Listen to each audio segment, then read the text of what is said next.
Hey guys, welcome back to a brand new video. Before we start, I've got a quick challenge for you. I want every single person watching this to drop a comment right now. Don't skip this.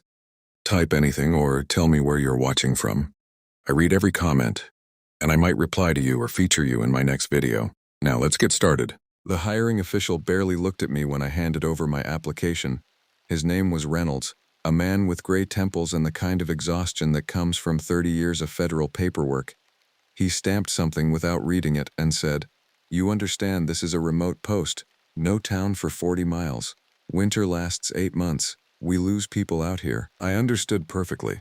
That was the point. I was running from a marriage that had calcified into polite silence, from a career in environmental management that felt like pushing papers into an infinite void, from a version of myself that had learned to apologize before anyone asked me to. My ex-wife Margaret used to say I was looking for permission to disappear. She was right, though not in the way she meant. Dakota Kessler was the name of the man who would occupy the ranger station at Lonesome Lake, deep in the northern district of Glacier National Park. That's me. I'd spent the previous 7 years managing a regional office in Missoula, attending meetings about meeting agendas, my days dissolving into conference calls about funding that never materialized. The mountains were visible from my office window, those enormous peaks pushing against the sky, and every morning I felt them calling me like a frequency only I could hear. When the position opened, I applied immediately. Remote assignment, limited oversight, a cabin near the lake where previous rangers had reported unusual occurrences. There was a footnote in the posting, barely visible. Position has seen 3 predecessors in 5 years. Candidates must demonstrate resilience and independence. I had nothing but resilience, worn smooth as a river stone from years of impact. Reynolds didn't warn me about anything specific. He simply handed me a key that felt heavier than metal should weigh and said, "You've got supplies for 6 months. The supply helicopter comes in April. Radio check-in every Tuesday at 1800 hours. If you miss 2 in a row, we send someone to check on you." "And if I miss more than 2, I asked. "Then you've become a statistic," he said, and he wasn't joking. The drive north took 17 hours. I rented a truck in Whitefish and headed into territory that seemed to actively resist human presence. The highway narrowed, then became a 2-lane road, then became a gravel track that got progressively narrower until I wasn't sure I was following anything official anymore. My GPS lost signal around mile marker 87. I relied on landmarks from the printed maps Reynolds had given me: a lightning-struck pine shaped like a reaching hand, a boulder painted with old ranger service marks, a creek running the color of slate. Lonesome Lake appeared through the trees like something remembered from a dream rather than discovered in waking life. The water was impossibly clear, so transparent that I could see the rocky bottom 12 feet down even in the deepening twilight. The ranger station was a modest structure, a 1-room cabin with a covered porch, a stone chimney, and solar panels that looked relatively new. A larger building beside it served as the equipment shed. Behind both, elevated on concrete pilings, was the rain gauge, the anemometer, the atmospheric monitoring station. This was a post that took data seriously. I spent that first night building a fire in the iron stove, unpacking the boxes of supplies Reynolds had arranged to have delivered by helicopter the week before. Canned food, batteries, a shortwave radio with frequencies written on a laminated card. I found a logbook on the desk, a handwritten record of previous rangers' observations. Most entries were mundane: weather reports, wildlife sightings, maintenance notes about the water pump in the septic system. But mixed among the routine were stranger entries. August 12, 2022. Roberts. Heard vocalizations from the ridge tonight. Not consistent with any known park wildlife. 3 distinct tones. Sounded almost like conversation. January 4th, 2023, Harmon. The deer were doing something odd near the edge of the lake ice today. They wouldn't cross it, just stood there breathing hard looking toward the north ridge. After 40 minutes they suddenly bolted. I've never seen wildlife behave that way. Heart rate still elevated as I'm writing this. February 17th, 2023, Harmon. Found tracks this morning, large quadrupedal prints pressed deep into the snow. The spacing suggests something that moved fast, heavy. The prints led from the lake to the ridge, then disappeared into bare rock where no animal would normally go. I followed them for half a mile. The impressions got deeper the farther I went, as if whatever made them was getting heavier with each step. That's not possible. I'm not writing that down again. February 28th, 2023, Harmon. Leaving. taking an administrative leave. Cannot continue on this post. The next ranger, named Voss, arrived in March 2023. His entries were shorter, more clinical. April 3rd, 2023, Voss. Investigating strange smell in the woods. Organic decomposition mixed with something chemical. Couldn't locate source. Smelled like the whole forest had rotted from the inside. May 1, 2023, Voss. Saw something at the lake's edge during the storm last night. Stayed in the cabin. Will not detail what I thought I saw. There is an explanation. May 15, 2023, Voss. There is no explanation. Requesting transfer. The current entries were from Marcus Webb, who had lasted only 6 weeks before citing personal medical reasons in a terse note dated June 9, 2024. His final entry was the shortest of all. I don't know what lives here anymore. I don't think it's one animal. I sat at that desk in the dark, firelight casting moving shadows across those words, and felt something shift in my chest. This was what I had actually wanted. Not escape, confrontation, proof that the world contained more than its official catalog of species and phenomena. I had spent my entire life in careful, managed wilderness, taking measurements and filing reports. Here, in this remote post with its damaged predecessors and its strange notations, was a place where the margin between known and unknown still existed, where reality had room for doubt. I made tea and stood on the porch, looking out over the water. The moon was 3/4 full, painting the lake in silver. The far shore was completely dark, a wall of forest against the night sky. The air tasted like pine and cold stone. Somewhere in that darkness, something had been enough to break 3 experienced rangers. I thought of Margaret, sleeping in a bed that wasn't mine anymore. I thought of the conference rooms, and the fluorescent lights, and the careful conversations where nobody ever said what they actually meant. I thought of the mountains visible from my office window, calling. All right, I said to the darkness, to the lake, to whatever was listening. I'm here now. The wind moved through the pines, and for a moment, just a moment, it almost sounded like something responding. October arrived with a cold front that hit like a physical force. The temperature dropped 20 degrees in a single night. By November, the snow was serious, and by December, Lonesome Lake was locked beneath ice thick enough to support the weight of a truck, though I never tested that theory. I had adapted to the routine. Radio check-ins at 1800 hours on Tuesdays with a dispatcher named Carol, who always sounded vaguely surprised that I was still alive. Data collection from the instruments, maintenance of the cabin and equipment, long hours in the enclosed space with the previous ranger's observations sitting in my mind like stones. I had become something of an obsessive about the logbook. I read it the way scholars read ancient texts, cross-referencing the observations, trying to construct a timeline of events. The vocalizations Harmon heard in August were followed by the strange behavior of the deer in January. The tracks Harmon found in February led away from the lake. Voss arrived in March and began detecting that chemical smell. By May, Voss saw something he wouldn't describe. By June, Webb was gone. Each ranger lasted progressively shorter. Roberts's tenure was unclear in the records, but from the gaps in entries, I estimated 4 months. Harmon made it through the worst of winter but broke in February. Voss didn't even last 3 months. Webb lasted 6 weeks. I was determined to last longer. The forests around Lonesome Lake were dense with whitebark pine, Douglas fir, and larch that turned blood orange before dropping their needles entirely. Hiking was difficult even in the early autumn. By October, I rarely ventured more than a 1/4 mile from the cabin. By November, I stopped venturing out at all during the hours of darkness. That was when the sounds really began. The first time I heard it, I thought it was wind. Wind does strange things in mountain valleys, bouncing off stone, finding resonant frequencies in canyons and rock formations. But this was different. This was deliberate. 3 distinct tones exactly as Harmon had written. Low, middle, high, with a quality that made the hair on the back of my neck stand up in a way that had nothing to do with temperature. The sound came from the ridge, carried down on a clear December night when the thermometer read -16 degrees. It lasted perhaps 30 seconds. Then silence. I sat at the desk, pencil shaking slightly as I wrote in the logbook. I understood, suddenly, why the previous rangers had stopped being able to maintain the professional distance they'd started with. This place demanded documentation, but documentation was its own kind of acknowledgement. Writing it down meant accepting that I had heard something real, something intentional. Vocalizations became more frequent. Most nights in late December and early January, usually between 2300 hours and 300 hours.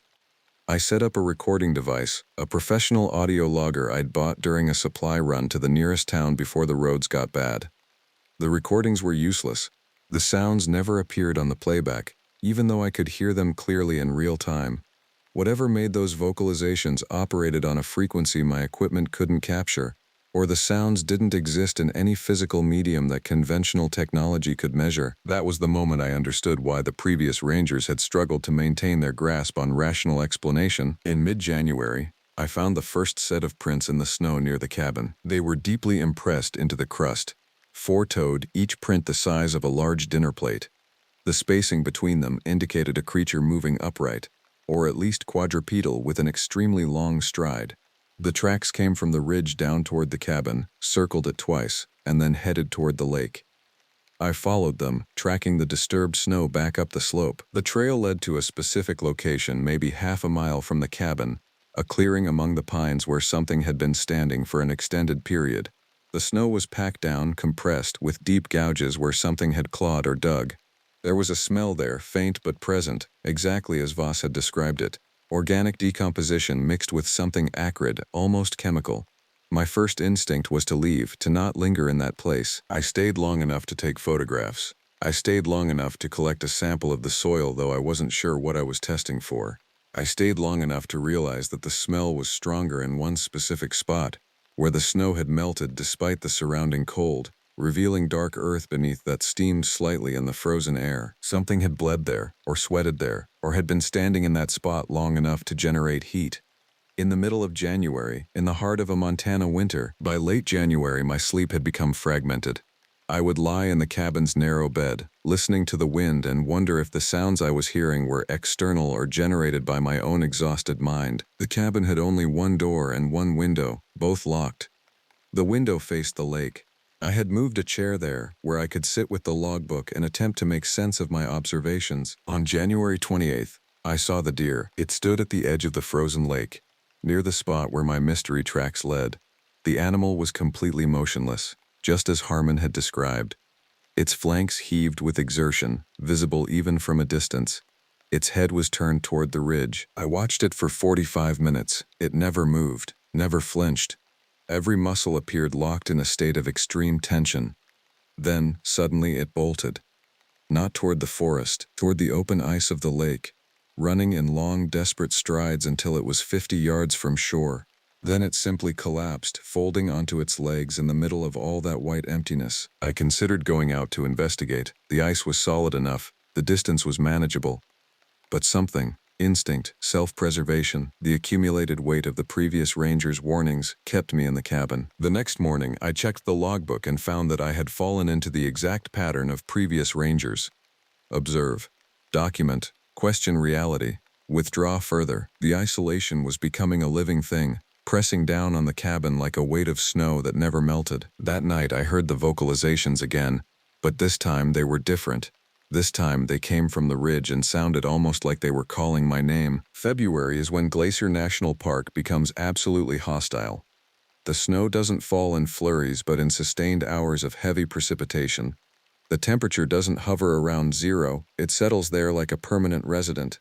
The days are short, the nights are long, and the darkness takes on a texture and weight that daytime dwellers cannot imagine. By the first week of February, I had not left the cabin in 14 days. The supplies were holding. The stove was burning constantly. The radio batteries were charged. But the isolation had become something I could feel in my bones. A specific frequency of loneliness that had nothing to do with being physically alone. The sounds had intensified. Every night, without fail, the vocalizations came from the ridge. 3 tones, patient and deliberate, like something slowly learning to speak. I recorded them on a paper ledger instead of attempting to use recording equipment.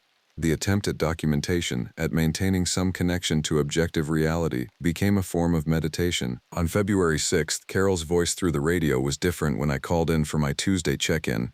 Usually she was professional but warm, the voice of someone monitoring a routine situation. This time, she had an edge to her tone. "How are supplies holding?"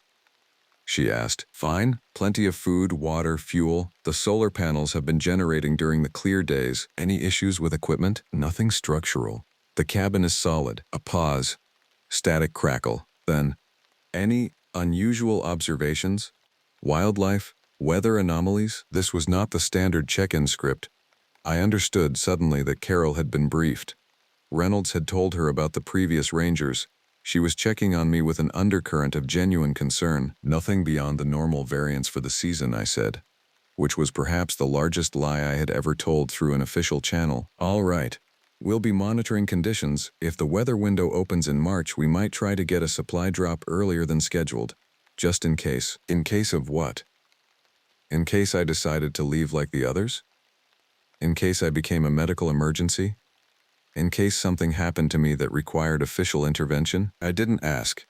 I simply confirmed the next check-in time and signed off. After dark that night, the vocalizations came again. But they were different, closer, and for the first time I heard something else underneath them, breathing. Long, measured breaths that seemed to pause at the end of each exhalation, as if the thing on the ridge was holding the air in its lungs, savoring it. I stood at the window with the lights off, looking out into the darkness. The moon was waning now, down to a crescent. The forest was a wall of absolute black. Somewhere out there, something was breathing in rhythm with my own breath.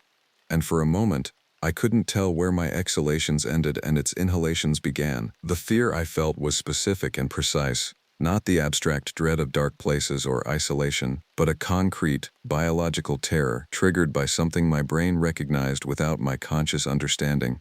The primitive part of my mind, the part that still carried the genetic memory of being prey, was screaming at me to run, to barricade, to abandon this place. I did none of those things. On February 9th, I found the remains of a moose near the northern edge of the lake. The carcass was months old, skeletal, the bones scattered and mostly buried in snow. But what drew my attention was not the carcass itself, but what surrounded it. The snow in a rough circle around the bones had been disturbed, pawed over, compressed. There were gouges in the earth beneath the snow, deep enough to penetrate frozen ground. And there was a smell, much stronger than what I'd detected at the clearing, that same rotting chemical combination that Voss had described. Something had been feeding here, something large, something that had been returning to this spot repeatedly. I found similar remains 3 days later, on the opposite shore, elk this time, or what had been elk, the skeleton too compromised to be completely certain. Same pattern of disturbance. Same chemical rot smell. The kills weren't recent. The kills were old. From before my arrival. Possibly from before the previous ranger's tenure. Whatever was living in the mountains above Lonesome Lake had been feeding on large game for an extended period. It was established. It was sustained. It was not going away. That night I lay in bed and considered the logbook entries with new understanding. Roberts's vocalizations in August. Harmon's frightened observations in winter. Voss's chemical smell in spring, Webb's final admission that it was not a single animal, the vocalizations, the prints, the strange behavior of wildlife, the carcasses being fed on repeatedly, the clearing in the woods where the snow melted in winter cold. The pattern was incomplete, but it was a pattern nonetheless. By February 15th, I had stopped sleeping more than an hour at a time. The exhaustion was starting to affect my judgment. I would sit at the desk, reading the previous ranger's entries and feel my mind starting to slip. The coffee wasn't helping. The food was becoming tasteless. Time felt distorted, days bleeding into nights without clear delineation. On February 17th, exactly 1 year after Harmon had written his entry about the impossible tracks, I heard the vocalizations come from much closer to the cabin, not from the ridge. From the edge of the lake, perhaps 100 yards away, I looked out the window and saw it. The shape was massive, silhouetted against the faint ambient light of the snow-covered ice. It was bipedal or nearly so, the body tilted slightly forward. The arms were long, disproportionately so, hanging to what might have been the knees. The head was oversized, with what looked like a ridge or crest running from forehead to crown. It stood absolutely still, just watching the cabin, and I understood with complete certainty that it was aware of me. That it had always been aware of me, that it had been waiting through all the weeks of vocalizations and footprints and chemical signs, waiting for me to reach this moment, standing at the window, finally seeing, finally understanding. The creature opened its mouth and made the three-tone vocalization. Low, middle, high. But this time, something in the middle tone sounded almost like a word, almost like my name, stretched and warped through a throat that was never designed to produce human speech. I backed away from the window. My legs were shaking. My heart was moving at a rate that felt dangerous, and I wondered distantly if I was about to have a cardiac event. I moved to the far wall, away from the window, and sat on the floor with my back against the log wall. The vocalizations continued for perhaps 2 minutes. Then silence. I sat in that darkness for 4 hours without moving. By late February, I was operating on a narrower and narrower margin of functionality. The cabin had become both sanctuary and prison. Outside represented a threat I could now visualize. Inside represented isolation that was becoming increasingly difficult to endure. I had stopped maintaining the professional boundaries that had served the previous rangers so poorly. Instead of documenting my observations with the detachment of a scientist, I was writing about fear, about the way my hands trembled when I held the pencil, about the dreams I was having, where something was learning to speak my language, and it was using my own voice to do it. The creature did not approach the cabin again, but I could feel it. Presence like pressure. It moved through the forest with increasing confidence, as if it was becoming accustomed to being seen, to being acknowledged. I found more carcasses, 4 additional sets of remains, feeding sites established and maintained. The pattern became clear. Something was methodically stripping the game animals from the valley. Something was consolidating control. On February 25th, Carol's voice through the radio was strained. We're concerned about the lack of communication from adjacent posts. 3 other rangers in the Northern District haven't completed their last check-ins. We're sending a helicopter tomorrow to investigate. Will you be available for pickup? My first instinct was to say yes. My second instinct was to consider what I had seen and realized that leaving would mean abandonment. Not of the post, but of the knowledge I had gathered. The previous rangers had fled, had scattered into the wider world with warnings no one would believe. I could do the same, or I could complete the documentation. I could leave something behind that might serve the next ranger, or the one after that, or whoever eventually came to this place seeking answers. No, I said. I'm stable here. Supplies are sufficient. No equipment issues. I'll be fine until the April supply drop. The other posts, Carol began, are probably experiencing similar situations, I said quietly. Unusual wildlife behavior, equipment anomalies, radio interference from weather. I'd suggest investigating thoroughly. A long silence. Copy that, she said finally. We'll reach out again next week. Make sure you're here for the check-in. I would be here. I was always going to be here. The helicopter came on February 27th. I heard it in the distance, the rotors cutting through the thin mountain air. It never came close to the lake. The landing site was scheduled for a clearing 10 miles away, closer to the main Park Service access road. I watched the sky and listened to the distant sound, and I understood that somewhere out there, more rangers were being evacuated, more warnings were being issued, more people were being pulled out of this valley because they couldn't survive what lived here. The sound of the helicopter faded. The silence returned. That night, the vocalizations were different again. They weren't coming from the ridge or the lake anymore. They were coming from the forest immediately surrounding the cabin, from all directions simultaneously. Multiple instances of the 3-tone pattern weaving together into something that almost resembled harmony, and underneath it that breathing sound, heavier now, more present, more patient. By early March, the creature was revealing itself more frequently. I caught glimpses of movement in the forest, a silhouette against the light snow, the impression of massive shoulders between the trees. Once I found handprints on the cabin window, actual handprints pressed against the glass from the outside. 5 fingers, a palm. Evidence that something was trying to understand the barrier between inside and outside, trying to comprehend the concept of a closed door. The prints were too large to belong to any animal I knew. On March 11th, something changed. The vocalizations stopped completely. The presence that had been so constant, so oppressive, seemed to withdraw. The forest around the lake returned to something approaching quiet. The silence was worse than the noise. I checked the radio. The batteries were still good. I verified that the antenna was clear. I attempted to contact Carol at the scheduled time, but there was nothing but static. I tried again at 3 different times throughout the day. The radio was dead, or something was blocking the signal, or the world outside had simply stopped listening. On March 13th, I found a deer at my door. It was fresh, perhaps killed within the previous few hours. The carcass had been placed deliberately, carefully, arranged with the head facing the cabin and the legs extended in an almost peaceful position. There was no evidence of the usual predation, no torn flesh, no broken bones, no obvious cause of death.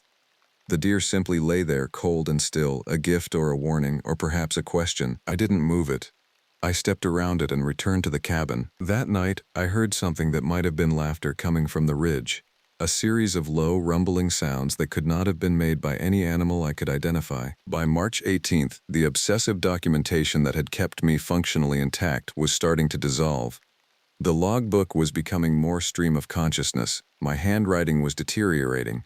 The entries were fragmentary, disconnected, filled with observations that would have been labeled paranoid by any external observer. It understands the concept of the cabin. It understands shelter. It understands doors. The deer at the door means something. It has to mean something. It's not random. There are other sounds now, underneath the vocalizations. Voices. Not quite human. Learning. I'm not sure if I want to leave anymore. That last entry came on March 19th and I recognized it as evidence that my deterioration was accelerating. The cabin, which had been a sanctuary, was becoming something else. The isolation, which had been a choice, was becoming a necessity. The creature, which had been a threat, was starting to seem like something more complicated. A presence, a teaching, a purpose I didn't yet understand. On March 21st, my birthday, though I hadn't told anyone, hadn't even remembered until the date appeared on the logbook, I heard the helicopter again. It was searching, flying patterns over the valley, trying to locate me. I stood on the porch and watched it pass by repeatedly. But I didn't signal, didn't light a fire or use the radio, didn't try to be rescued. After 30 minutes, the helicopter moved away, heading back towards civilization. That night, the vocalizations returned. Closer than ever, right at the boundary of the cabin porch. I opened the door. The creature stood 8 feet away, massive and utterly real in the failing light. Up close, I could see details that my previous glimpses had missed. The skin was grayish-brown, covered in something between fur and hair that seemed to shift in length depending on how the light fell across it. The face was humanoid but wrong. The jaw was heavy, the brow ridge pronounced, the eyes too far apart and catching the last of the daylight with a glint that suggested a reflective membrane beneath. The body was hunched, the posture of something that could walk upright but preferred to slouch, to dominate space through bulk rather than height. It opened its mouth and attempted to speak my name. The sound that emerged was not a human vocalization. It was too deep, too resonant, with harmonics that seemed to vibrate inside my chest rather than just entering through my ears. But within that sound, unmistakably, was the attempted articulation of my name, Dakota. Stretched and warped, but present, I understood in that moment what it had been doing. All the vocalizations, all the weeks of learning, all the patient observation of human behavior, it had been conducting research, learning, attempting to understand the creature that had intruded into its territory. "Hello," I said. The creature made a sound that might have been acknowledgement. It stepped closer, and I could smell it, the rot chemical smell I'd encountered at the feeding sites. But underneath that, something almost organic. Earth, pine, hunger, something old and vast and patient. "Why show me?" I asked. "Why not just avoid me like the others?" The creature made another sound. This one carried a different tone. Query, questioning. It was asking why I was still here, why I hadn't run like the others. "Because I wanted to know," I said. "Because everyone else was telling me there was nothing here worth staying for." The creature tilted its head, a gesture almost bird-like in its precision. It made a series of 3-tone vocalizations and then, incredibly, a word came out, "Stay." My vocal cords had been closed for days. My voice was rough when I replied, "Are you the one who killed the rangers?" "No," it said. The word distorted but understandable. "Hungry, here, fear." It paused, and I realized it was attempting to construct complex meaning. "They fear. Fear makes break mind. They go. Will I go?" I asked. The creature made a sound that I interpreted as the nearest thing it could produce to laughter. Then it said, slower and more carefully, "You understand. Different." I spent the next hours on the porch, talking. Not eloquently. My voice was too damaged, my mind too far gone for eloquence. But I talked, and it listened, and occasionally it attempted to respond with words it had been learning from listening to my voice, to the radio communications, to the recorded sounds of civilization that had somehow penetrated this deep into the mountains. By the time darkness fell completely, I understood the basics of what it was. Not a Wendigo, not precisely. The folklore was right about certain things but wrong about others. It was intelligent, territorial, capable of learning language. It had been here for decades, possibly longer. It sustained itself on game animals, occasionally on the few humans foolish enough to venture into its domain. The previous rangers hadn't failed because they were weak. They had fled because they were sane. A sane person, presented with clear evidence of an apex predator that could think, could learn, could communicate, would make the rational choice to leave. I was not a sane person, not anymore. I had come to Glacier because I was running from everything that civilization offered. I had stayed through the winter because isolation had become more bearable than the alternative. And now, presented with a genuine non-human intelligence, I had made the decision that had been forming in my mind for weeks. I was not leaving. The creature seemed to understand this. It made a series of vocalizations that had a quality almost like contentment.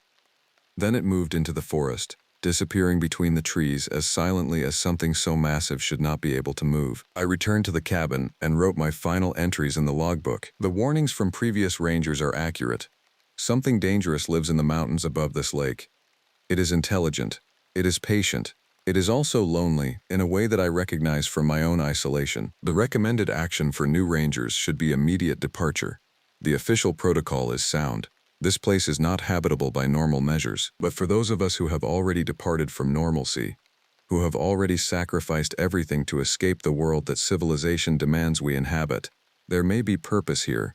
There may be understanding between strangers, even when those strangers belong to entirely different species. I will remain at Lonesome Lake. I will maintain the radio check-ins and the data collection. I will file reports that suggest nothing unusual is occurring. The deception is necessary. The creature and I have an arrangement. It understands that I am not prey. I understand that I am not safe. We will coexist in this valley, and from that coexistence, something new may eventually emerge.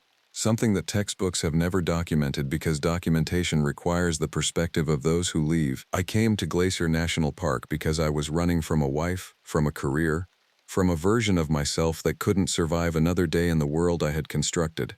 I stayed because the creature that lives here reminded me that being fundamentally alien to your surroundings is not something to be ashamed of. It is simply the truth of your existence, acknowledged at last. For the next ranger, if there is one, the vocalizations are not threats. The feeding sites are not your concern. The presence in the darkness is not hunting you. Leave while you still can. But if you stay, if you find yourself sitting in this cabin and realizing that you have nothing to return to, then you will understand that there is another way. There is a different kind of existence possible here. This is my last entry as a ranger in the official capacity. The ledger is now closed. When Carol's voice came through the radio on the next Tuesday, I answered with rehearsed calm and reported that all systems were functioning normally. The supply levels were adequate. The equipment was operational. There had been reports of unusual wildlife activity, nothing to be concerned about, but the seasonal variance was within expected parameters. She seemed satisfied, though I detected something in her voice that suggested she was reading from a script, attempting to confirm I was still coherent enough to hold the post. I passed the test. The March supply drop was delivered by helicopter, though the pilot never attempted to land or approach the cabin. The supplies were dropped at a clearing and left for me to retrieve. I collected them over several days, carrying boxes through snow that was starting to soften as spring approached. On the last of those trips, I found the creature waiting at the edge of the forest. It was learning to move without complete silence now, deliberately creating sound so that I would know of its presence. A kindness, in its way. Winter ending, it said, the words clearer than before. Yes, I agreed. Spring is coming. More rangers come? They might, I said. Reynolds will want to know why the post isn't reporting normal observations. Eventually, someone will be assigned here. You tell them? I could, I said. But I think the next ranger will need to discover this place the way I did.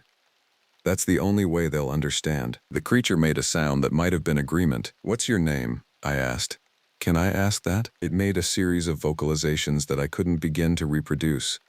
Then it attempted to simplify, creating something that approximated. Call me Stone, Mountain Sound. Stone, I said. That's good. I'll remember that. By April, the lake ice was cracking, and the world outside Lonesome Lake was beginning to wake. The news through the radio suggested chaos in the wider park system. Multiple ranger stations had been abandoned. Hiking trails were being closed pending investigation. There was talk of predator expansion, of the need for research teams and wildlife management initiatives. No one mentioned the real problem. No one spoke of a creature that could learn human language, that understood the concept of doors, that had been methodically documenting human behavior just as I had been documenting its own patterns. In the logbook, I placed a new entry on April 1st. This entry was not for Carol or Reynolds or any official agency. It was for the next ranger. Welcome to Lonesome Lake. If you're reading this, you have made the mistake of accepting the position that I held and the ones before me held. You will spend the first weeks telling yourself that the observations in this logbook are exaggerations or misinterpretations. You will feel the presence of something in the mountains and convince yourself it's isolation playing tricks on your mind. You will find the carcasses and create rational explanations. By the time you stop lying to yourself, it will be too late to leave. But that's all right, because you are the type of person who chose to come here, and that tells me something fundamental about who you are. You are not running to anything, and you are not running from anything. You are running out of things to run from, and this place will either break you or complete you. That is the choice that Lonesome Lake offers. I chose completion. Stone is waiting to meet you if you have the courage to let yourself be found. Coda. I closed the logbook and placed it carefully on the desk where the next ranger would be certain to find it. Outside, in the mountains above Lonesome Lake, something moved through the forest with patient intention. It was learning, still practicing the sounds of human speech, still documenting the strange creature that had chosen to stay, chosen to understand, chosen to become something other than what it had been born to be. Winter was months away, but it was already preparing. And I, sitting in a cabin at the edge of the known world, was finally at peace. I took the ranger position at Glacier in late September when most people were leaving. That's not entirely honest. I took it because nowhere else would hire me after what happened in Oregon. Not the official story, that part was fine. But the official story was only half true, and park services attract people who listen more carefully to silence than to words. My name is Dakota, which my mother said meant friend to everyone in Sioux. It's ironic, considering I'm 43 years old and look closer to 50. The work out here ages you in ways that have nothing to do with time. The position was posted with unusual urgency. Most ranger postings happen in spring. This one said they needed someone immediately for the remote northern station at Lake McDonough, a place so isolated that the nearest town was 40 minutes by truck, and that's on roads that become questionable after November. The ranger who had held the post, a man named Victor Rouse, had left suddenly without finishing his contract. The official reason was family emergency. The unofficial reason, I learned later, was something he refused to discuss even when I drove to his new house in Missoula and asked directly. He told me once, on that visit, that some jobs have weight. He said it while staring at his hands like they belonged to someone else. Then he asked me not to go back there, not to any of the remote stations. I didn't listen because I needed this job more than I needed good advice. The cabin sits 3 miles from the nearest maintained trail. It was built in 1967 by rangers who believed wilderness needed witnessing. There's a wood stove that requires specific knowledge to operate efficiently, a radio that works maybe 60% of the time, and a propane stove that feels safer than fire. Lake McDonough stretches out from the eastern ridge, 2 miles long and roughly half a mile across at its widest point. The water is deep and cold. The ranger orientation pamphlet claims it reaches depths of 470 feet in some places. I arrived in October under gray skies that threatened snow. The cabin was empty except for the usual furnishings and an extensive library of ledgers dating back to the 1980s. The previous ranger, Victor, had left notes in his final ledger. They were sparse and increasingly difficult to read, the handwriting degrading from proper ranger report format into something more like evidence of distress. The last entry read, 10:34, something is wrong with the animals. The elk moved south early, bears won't approach the water, even the birds are different. Something is here, I'm not staying, no amount of money. Some places know things, Lake McDonough knows. I'm sorry to whoever comes next. I should have driven away then. I didn't. The first week was ordinary. I patrolled the trails. I checked the ranger stations along the southern loop. I documented wildlife, mule deer, mountain goats on the northern face, an impressive grizzly that I tracked from a safe distance and reported according to protocol. The work was solid and straightforward. The solitude was profound. Then the ledger entries began. I kept my own journal of daily observations as required. But around October 15th, I noticed something had changed in my own notation. The handwriting was my own, but I didn't remember writing some entries, small things. 10:14 Boscht. Water level seems lower, should check the measurement post. Didn't actually go. Too tired, eyes hurt. And 10:15 Boscht. Heard something outside around midnight. Sounded like footsteps but also like water sounds. Confused. Went back to sleep. I thought perhaps I was more exhausted than I'd realized. The drive from Oregon had been brutal. The isolation was thick and real. Humans weren't designed for this kind of silence. I understood that intellectually. I understood it was normal to feel off balance. The cabin was warm enough. The propane supply was adequate. I had food delivered via monthly supply run, and the radio contact with the main station was reliable for weather updates and emergency protocols. Everything that needed to work worked. Everything except the sense of something being consistently fundamentally wrong with the air itself. October 16th was when I saw the first track. It was at the water's edge, near the boat dock that hadn't been used in years. The track was large, bigger than a human foot but not quite right for any bear. The print showed what might have been toes, though the actual shape seemed to shift depending on the angle of the light. The mud around it was disturbed in a way that suggested the creature had stood there for some time, perfectly still, staring at the cabin. I photographed it with my phone. The image came back unclear, the track appearing as a dark depression that could have been anything, really. A fallen log, a hole in the earth. The camera didn't want to translate what my eyes had seen into something the digital world would accept as real. I reported it to the main station. They sent a wildlife expert named Marcus who spent 6 hours examining the area and found nothing. He left saying the lake played tricks on perception. Water, he said, confused the mind. Mineral deposits, he said, sometimes created optical illusions.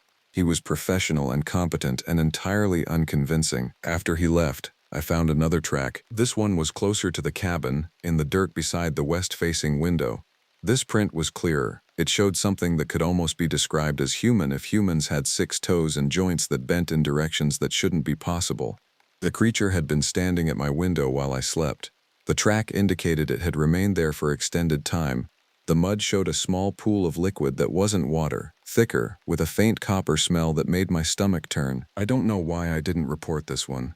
I think I understood, on some level, that reporting it would change things.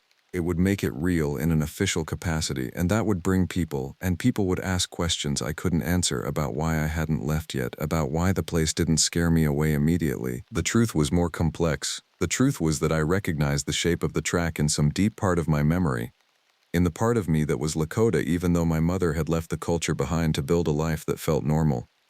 There were stories. The kind that grandmothers tell. The kind that grandmothers specifically tell when they want you to understand that the world is larger and stranger than school teaches you. The kind about things that wear shapes that aren't their own. By the end of October, the isolation became companionable rather than lonely. I realized that was a problem, but not the problem.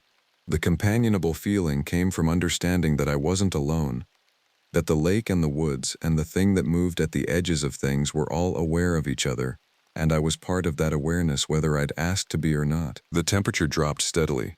Snow came in October, early and hard, which the station said was unusual. The weather patterns were shifting, Marcus had mentioned. Climate change, natural variation, nothing extraordinary. But the snow came thicker each night, and some mornings I'd find the paths I'd cleared the day before had been walked across, not buried, but deliberately disturbed, as if something had decided to walk perpendicular to the easy trails, creating new paths that made no practical sense. The prints were always large, and always wrong. I began a nightly routine of checking the locks on the cabin doors. The main door had a deadbolt and a chain. The back entrance had only a standard latch. The windows were old wooden frames, the kind that could be forced open with patience. These thoughts came to me unbidden, the practical reassessment of a structure I'd previously considered safe. One night in early November, I woke to find an animal smell in the cabin. Not the smell of bears or deer which I was familiar with from the work. This was something else, acrid and chemical, with an underlying sweetness that suggested flesh and rot mixed with something like sage and copper. The smell came from inside the cabin, which should have been impossible. Every door was locked, the windows were closed, the chimney had a screen. I rose and lit the stove. I made coffee with shaking hands and sat in the kitchen with a knife taken from the drawer. The knife was a small thing, a dinner knife with a dull blade, useless as a weapon, useful only as proof that I was making some kind of decision, taking some kind of action. The smell faded as dawn approached. By sunrise, it was gone completely, replaced by the clean, cold air that comes before snow. I convinced myself I'd imagined it. Trauma does strange things to sensory perception. The isolation was affecting me. My mind was creating elaborate narratives to explain simple occurrences. But that day when I went to check the supply shack behind the cabin, I found something the mind couldn't explain away. The shack door was open. The shack is where we store extra food supplies, batteries, fuel for the generators. It's kept locked and maintained carefully. The door wasn't forced, there were no marks on the lock. But it was open, and inside, something had eaten through nearly a quarter of the stored supplies. The destruction pattern was wrong. The food hadn't been randomly scattered but systematically sampled. A container of grain, opened and tasted. A box of powdered milk. The powder inside was compressed into dense clusters as if something had crushed it with tremendous force and then abandoned it. A case of canned goods. Several cans were opened, the metal peeled back with a precision that no animal I knew could achieve. And on the floor of the shack, barely visible in the corner, was a handprint. It was four-fingered, and the palm was human enough, but the fingers were too long and jointed incorrectly, bending back on themselves like an insect limb before curving forward. It had been pressed into the dust on the floor. The pressure was so intense that the concrete underneath showed cracks radiating outward from each point of contact. I photographed it again. Again, the image came back blurry and unconvincing. I reported the shack damage, claiming a bear had forced the door somehow. The explanation was accepted without much scrutiny. Bears were omnivorous. Bears could be clever. It wasn't unusual, but the supply officer asked if I wanted to transfer to a lower elevation station for the winter. The offer was genuine and kind. It was also a test. People who knew things, who had worked in isolated places and understood what isolation cost, they could sense when a situation was beyond the normal range of experience. I told him I was fine. I told him I was comfortable. I told him I intended to see the position through. That night, I burned sage in the cabin. A small bundle my mother had given me years ago that I kept in a drawer I rarely opened. As the smoke curled through the rooms, I spoke in Lakota, the language my mother had tried to teach me and that I'd mostly forgotten. The words came back slowly, imperfectly, but with weight. I was asking for protection. I was stating that this space was mine. I was declaring boundary and intention. For 3 days after burning the sage, the tracks stopped. The air felt lighter. The companionable wrongness that had been building receded enough that I could function without constant vigilance. I slept better. I ate more. I began to believe that whatever had been escalating had peaked and was passing. On the 4th day, I found a dead elk in the water. The elk was large, a bull with a 7-point rack. It had been in the water long enough that the body was starting to decompose, but not so long that I couldn't determine roughly what had killed it. The death wasn't from disease or age. The death was from violence. The animal's chest had been opened, not torn, but opened, as if something with precise anatomical knowledge had made deliberate incisions. The ribs were spread, the organs were gone. What remained was the hollow structure of the body, perfectly preserved in the cold water. The head was intact, and the elk's eyes were still clear, still looking upward through the depth toward the light. I used the emergency radio to report it. An elk death in water wasn't necessarily concerning. They drowned, they hit rocks, they died. But the way this one had died required explanation. The wildlife team sent someone out 2 days later. The elk was gone. The water when they arrived was clean and empty. Whatever had killed it and opened it had also removed it. The absence of the body was worse than its presence would have been. It meant something was removing evidence. It meant something was being careful. The nights grew darker. The cabin developed new sounds. Scratching at the walls that was too deliberate to be wind. Movements in the rafters that were too heavy to be small animals. Once, a sound like breathing outside the locked door, loud and rhythmic, that lasted for hours. Each of these I documented. Each of these I reported with decreasing conviction that anyone would take them seriously. Then came November 30th. And the night everything became difficult to explain as coincidence or imagination. I was reading by the stove when I heard it, not the sounds I'd become accustomed to, but human words. A voice that was almost a voice, coming from the darkness beyond the window. It called my name, not Ranger, not Hey, my actual name, Dakota. I didn't respond. I turned toward the sound and saw, through the frost-covered glass, a shape that was approximately human. It was difficult to focus on. The shape seemed to shift depending on where my eyes centered. Sometimes it looked like a woman. Sometimes it looked like something wearing a woman shape poorly, like a garment that didn't quite fit its frame. The shape raised one arm and pressed a hand against the glass. The hand had 5 fingers, but the fingers were the wrong length. They were too long and moved in ways that suggested the bones inside were jointed differently than human bones. Dakota, it said again. And the voice was almost my mother's voice, with her accent and her cadence, but filtered through something that couldn't quite manage the organic quality of human speech. Why did you stay? Get away from the window, I said. My voice was steady. That surprised me. The shape, the thing wearing the question, tilted what might have been its head. You know what I am. Your blood knows. That's why you stayed. The other ranger, he didn't know. He just felt the wrongness and couldn't understand it. But you understood. Your blood remembered. You're not invited here, I said. I've always been here, it responded. Before the cabin, before the lake had this name. I've been here, and things here know me. They know what I wear, what I am when I move through the dark. The lake knows, the trees know, and you know. That's why you haven't left. I realized, in that moment, that it was right. Some part of me had recognized this thing from the beginning. Some deep genetic memory was responding to its presence with something that wasn't quite fear and wasn't quite acceptance, but something between them. Knowing. Acknowledgement. I'm a ranger, I said. This is my responsibility. Yes, the thing said, and for a moment I could swear I saw it smile through the frost. That's what I've been waiting for, not the others. They were too frightened, too fragmented. But you, a ranger who understands wildness, a ranger with blood memory of this place. You can see what needs to be seen. You can understand what's happening here. I don't want to understand, I said. No, it agreed. But understanding is coming regardless. The hand pressed harder against the glass. I heard cracks forming, fine lines radiating from each point of contact. The glass was going to fail. I knew it with absolute certainty. I also knew that I wasn't going to leave the cabin, wasn't going to run into the winter darkness, wasn't going to do anything but watch as the boundary between inside and outside dissolved. But the pressure stopped. The hand withdrew. The shape at the window faded into the darkness. When I finally moved to look outside, there was nothing there but snow and the deep black of the forest edge. That night I didn't sleep. I sat by the stove and waited for the next thing, whatever form it would take.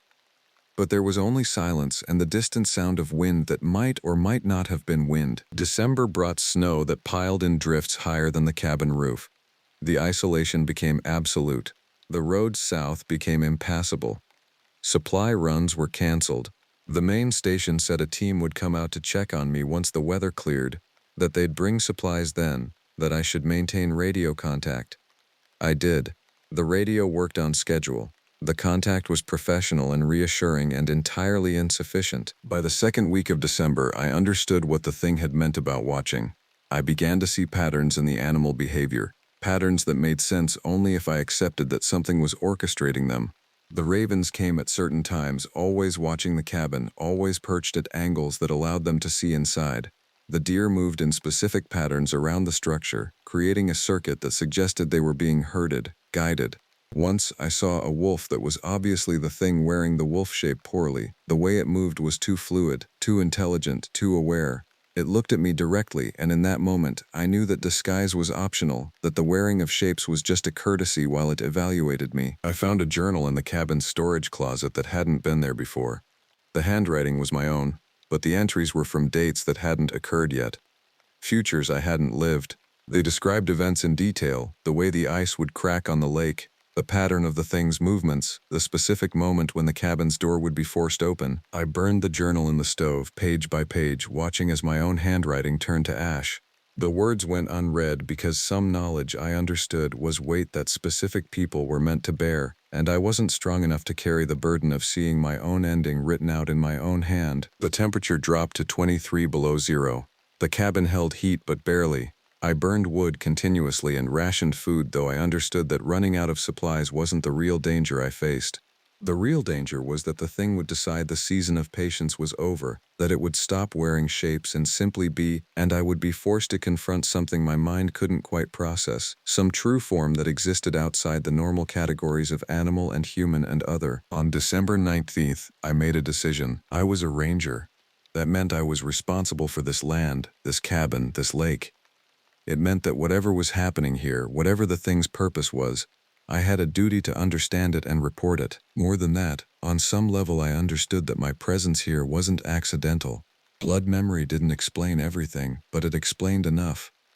My ancestors had lived in places like this, had coexisted with forces that weren't entirely natural, had developed frameworks for living alongside things that wore shapes and moved between worlds. I was meant to bear witness, so I stopped being afraid.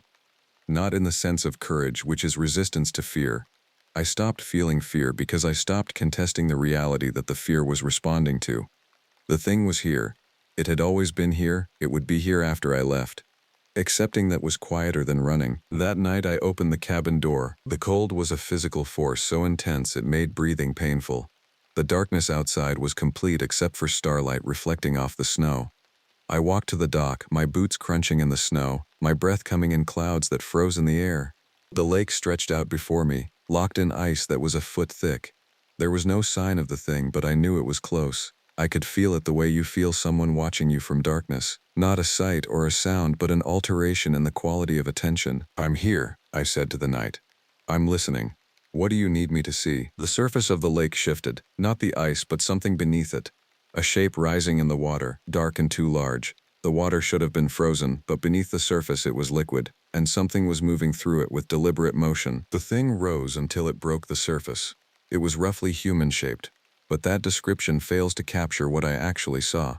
What I saw was a compilation of shapes, a configuration of limbs and angles that seemed to adjust itself as I watched, settling into forms that were almost comprehensible. The face, if you could call it a face, had too many features, as if multiple faces had been compressed into the same space. "This," it said, and its voice was all of them at once, every shape of voice overlaid, "is what the lake knows. This is what I am under the wearing of shapes. This is the truth your blood came here to witness." I understood in that moment that I was the first ranger who had been willing to look, to truly see, instead of pretending everything was explainable. The knowledge sat in me like weight. The understanding that some places are thin, that some places contain things that aren't from here, that are older than here, that my job wasn't to explain them away but to acknowledge them, to maintain the boundary between their world and ours, to be the witness that keeps the balance stable. "Why?" I asked. "Have you been showing me? Why not just kill me, consume me, like the elk?" "Because," the thing said, "you didn't come here running from something. You came here broken in a specific way. Your world rejected you for reasons that had to do with seeing things too clearly. I've been waiting for someone with that particular break in them. Someone who could carry witness without shattering." "And now?" I asked. "Now you understand. And now you can choose. You can leave in spring, carry this knowledge back to the outside world, or you can stay. There are other stations, other places where the boundaries are thin. There's a whole network of places that needs watchers. Watchers who understand." I stood on the dock in clothes that were inadequate for the cold, facing something that defied explanation, and I understood that I had been walking toward this choice since the moment I applied for the position, since I'd read Victor's final journal entry and didn't drive away, since I'd seen the first wrong track and decided not to report it fully. This was what I'd come here for, even though I hadn't known it. Spring came late that year. The snow didn't fully melt until May, and the trails remained treacherous through April. The supply teams came when the road cleared, bringing food and fuel and a full psychological evaluation that I passed with flying colors. I was sane. I was stable. I was appropriately isolated but not adversely affected. The evaluator noted that I seemed more peaceful than typical rangers, less prone to the anxiety that isolation usually produces. I didn't mention the thing. I didn't mention the nights of witnessing. I filed my reports professionally and carefully, documenting wildlife movements and seasonal changes and structural integrity of the cabin with the exactness of someone who had never seen anything that didn't fit into natural categories. Victor reached out in April, a phone call I wasn't expecting. He asked if I was okay. He asked, carefully, if I had experienced anything unusual. I told him I was fine. I told him the job was manageable. I told him I was planning to stay on. There was a long silence on the other end. "If you stay," he said finally, "you need to understand what you're agreeing to.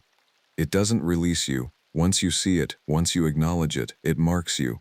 Other places will know, other things will know. Your whole life becomes a kind of witnessing." "I know," I said. "No, you don't," Victor replied. "But you will." He hung up without saying goodbye. I never heard from him again. The thing never appeared again in its true form, but I felt its presence in ways that were beyond presence, in the way the animals moved, in the way the wind sounded, in the specific quality of the light on certain days. I understood that it wasn't observing me anymore. It was communicating with me. The way the lake communicated with it. The way the forest communicated with them both. In June, a family of hikers came through the area. A mother, a father, 2 children. They were lost, their GPS having failed in the mountains. I found them before nightfall and guided them back to the main road. The mother thanked me with tears in her eyes. The father said I'd probably saved their lives. As I watched them drive away, I understood a piece of what it meant to be a watchman. The thing at the lake kept the balance. It ensured that the deep places remained deep, that the boundary between the civilized and the wild stayed stable. My job was different. My job was to maintain the bridge, to be the person who stood between worlds, who could see the wilderness as it truly was and the people as they truly were, and keep them from colliding in ways that would destroy both. In August, I made my decision to stay through the winter again. The main station didn't fight it. Positions that demanded long-term isolation attracted people who were suited to it. Some people needed wildness more than civilization. Some people were made for watching. I've been at Lake McDonough for 3 winters now. I'll be here for 3 more minimum. The rangers who rotate through the other stations understand that I'm stable, reliable, exactly the kind of person who should be in these remote places. They don't understand, and I don't explain, that stability comes from accepting something larger than myself. That I'm not here to manage the wilderness for human use. I'm here to acknowledge its existence on its own terms. The thing at the lake, and I have an understanding now. It doesn't approach the cabin anymore. It doesn't need to. I walk the lake's perimeter most nights, and I feel it under the ice in winter, moving through the water in summer. I acknowledge it. It acknowledges my acknowledgement. That's the contract. Sometimes I see hikers who've gotten lost in the backcountry. Sometimes I guide them out. Sometimes I find them at the trail edge at dawn, confused about how they got there, with no memory of the night they spent in the deep forest. The thing returns them, usually. It's part of the balance. Last week, I found a journal by the dock. It wasn't mine. The handwriting was different, but the content was clear. Another ranger, in another place, describing similar experiences. There was an address written on the inside cover. Just a name and coordinates. I'll send a letter soon, carefully worded, to someone who I suspect understands what it means to watch the boundary between worlds. I suspect there are more of us than anyone knows. The stations where rangers stay longer than they should. The places where wildlife patterns don't follow predictable models. The locations where something exists that the official world refuses to acknowledge. But I acknowledge it. Every night, I stand at the water's edge, and I bear witness. I see the thing that wears shapes, that exists in the deep places, that is older than the mountains. I see the lake that knows it. I see the forest that accepts it, and I stand between that reality and the world of people who come here to hike and see natural beauty and leave unchanged by what they've walked through. That's what a watchman does. That's what I've become. The lake is quiet tonight. The water reflects stars that seem farther away than they should be. Tomorrow, I'll patrol the North Trail. I'll check the boundary markers. I'll do the work of a ranger. But tonight, I stand in the cold and acknowledge the wildness that most people never glimpse, and I understand why I came here, why I stayed, why I will stay until someone else comes who has the particular kind of break in them that makes them capable of seeing clearly. Until then, I watch. The lake watches with me, and in the depth below, something ancient and patient continues its own endless watching, waiting, and the balance holds. I was 34 years old when I decided that people were worse than any animal I could meet in the backcountry. That decision led me to Glacier National Park, to a ranger position in one of the most remote sections of the park. A place where the nearest town was 45 minutes south by truck, and the nearest ranger station was a radio call away through mountains that didn't always cooperate with signals. My name is Michael Kessler. I'd spent the previous 6 years working in Seattle's tech industry, managing projects and managing people, which turned out to be the same thing. The money was good, the lifestyle was suffocating. I started having panic attacks in conference rooms. My therapist suggested I needed distance. I thought she meant distance from my job. What I really needed was distance from civilization. The ranger position came through a connection.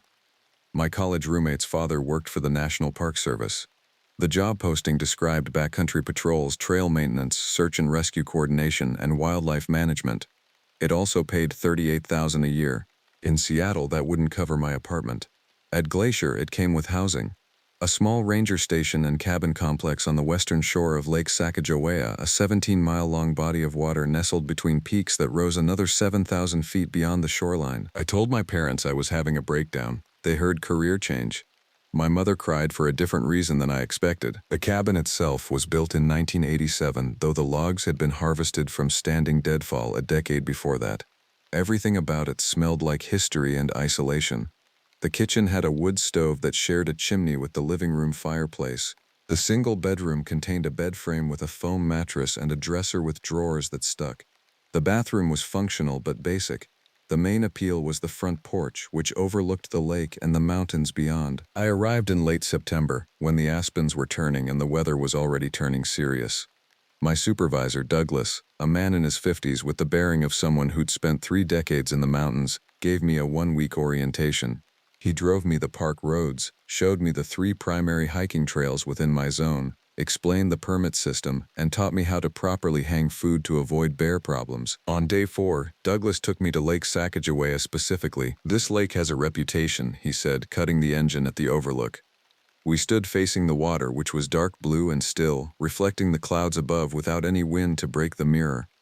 "Good reputation and bad. Beautiful place, but people get strange ideas out here." "Strange how?" I asked. Douglas was quiet for a long moment. "We had a hiker disappear here in 1994. Permit said he was camping solo for 5 days. He made it 3 before he stopped responding to emergency frequencies. We found his tent, his gear still inside, food in the bare container, no sign of struggle, no body. The theory is he got disoriented on a night hike, fell off the cliffs on the north shore. It happens, but you don't think that." Douglas glanced at me. "I think Sacagawea has its moods. You'll be monitoring the northern trails that feed into this lake. If you get calls about people behaving strangely up there, if hikers report unusual sounds or find camps that don't match their appearance, you take it seriously. Don't dismiss it as altitude sickness or exhaustion." I wanted to ask what he meant by that. The phrasing was too specific, but Douglas had already turned back to the truck. My first month was uneventful, though the word felt wrong for a place so far from events. It was solitary. The autumn deepened. The lake changed color with the season, becoming gray-green, then gray. I maintained trails, cleared fallen timber, and filed reports that felt like messages in bottles, addressed to the park administration but unlikely to generate response unless someone actually got hurt. The second week of November, I got my first emergency call. A group of 4 hikers had gone missing on the northern trails. They were experienced, carrying permits, and had checked in on schedule. Then they didn't appear at their planned exit point. The park dispatched a search team, and I was assigned as ground coordinator for the western section. I spent 14 hours that day moving through forest and snow, searching marked campsites and following the trail north toward Lake Sacagawea. I found them at mile marker 8, all 4 of them, huddled in their tent, though nightfall wasn't for another 2 hours. Their tent was zipped shut from the inside. 2 of them were asleep. The other 2 were awake but not responsive, just staring at the walls of their shelter. We couldn't move. One of them, a woman named Patricia, told me later. "We kept hearing something. We thought something was circling the camp. When we tried to pack up and leave, the sounds got closer, so we came inside, and we stayed inside." "What kind of sounds?" I asked. Patricia's hands were shaking, like something heavy moving through brush, and breathing, deliberate breathing, like it was right outside. Listening to us listen to it. The other conscious hiker, a man called Derek, interrupted her. "It wasn't an animal we recognized. Bears don't sound like that. Elk don't sound like that. It sounded like something trying to breathe the way we breathe." Search and rescue declared it a false alarm. Patricia and Derek were likely experiencing altitude sickness and had influenced the others' perceptions. The 2 who'd been asleep confirmed they'd heard nothing. The standard explanation fit. Everyone was fine. I filed the report and returned to my cabin as the sun set behind the mountains. That night, I heard something in the forest behind the cabin. Not an animal sound. Something heavier. Something that moved with intention but not with the weight distribution of anything I could identify.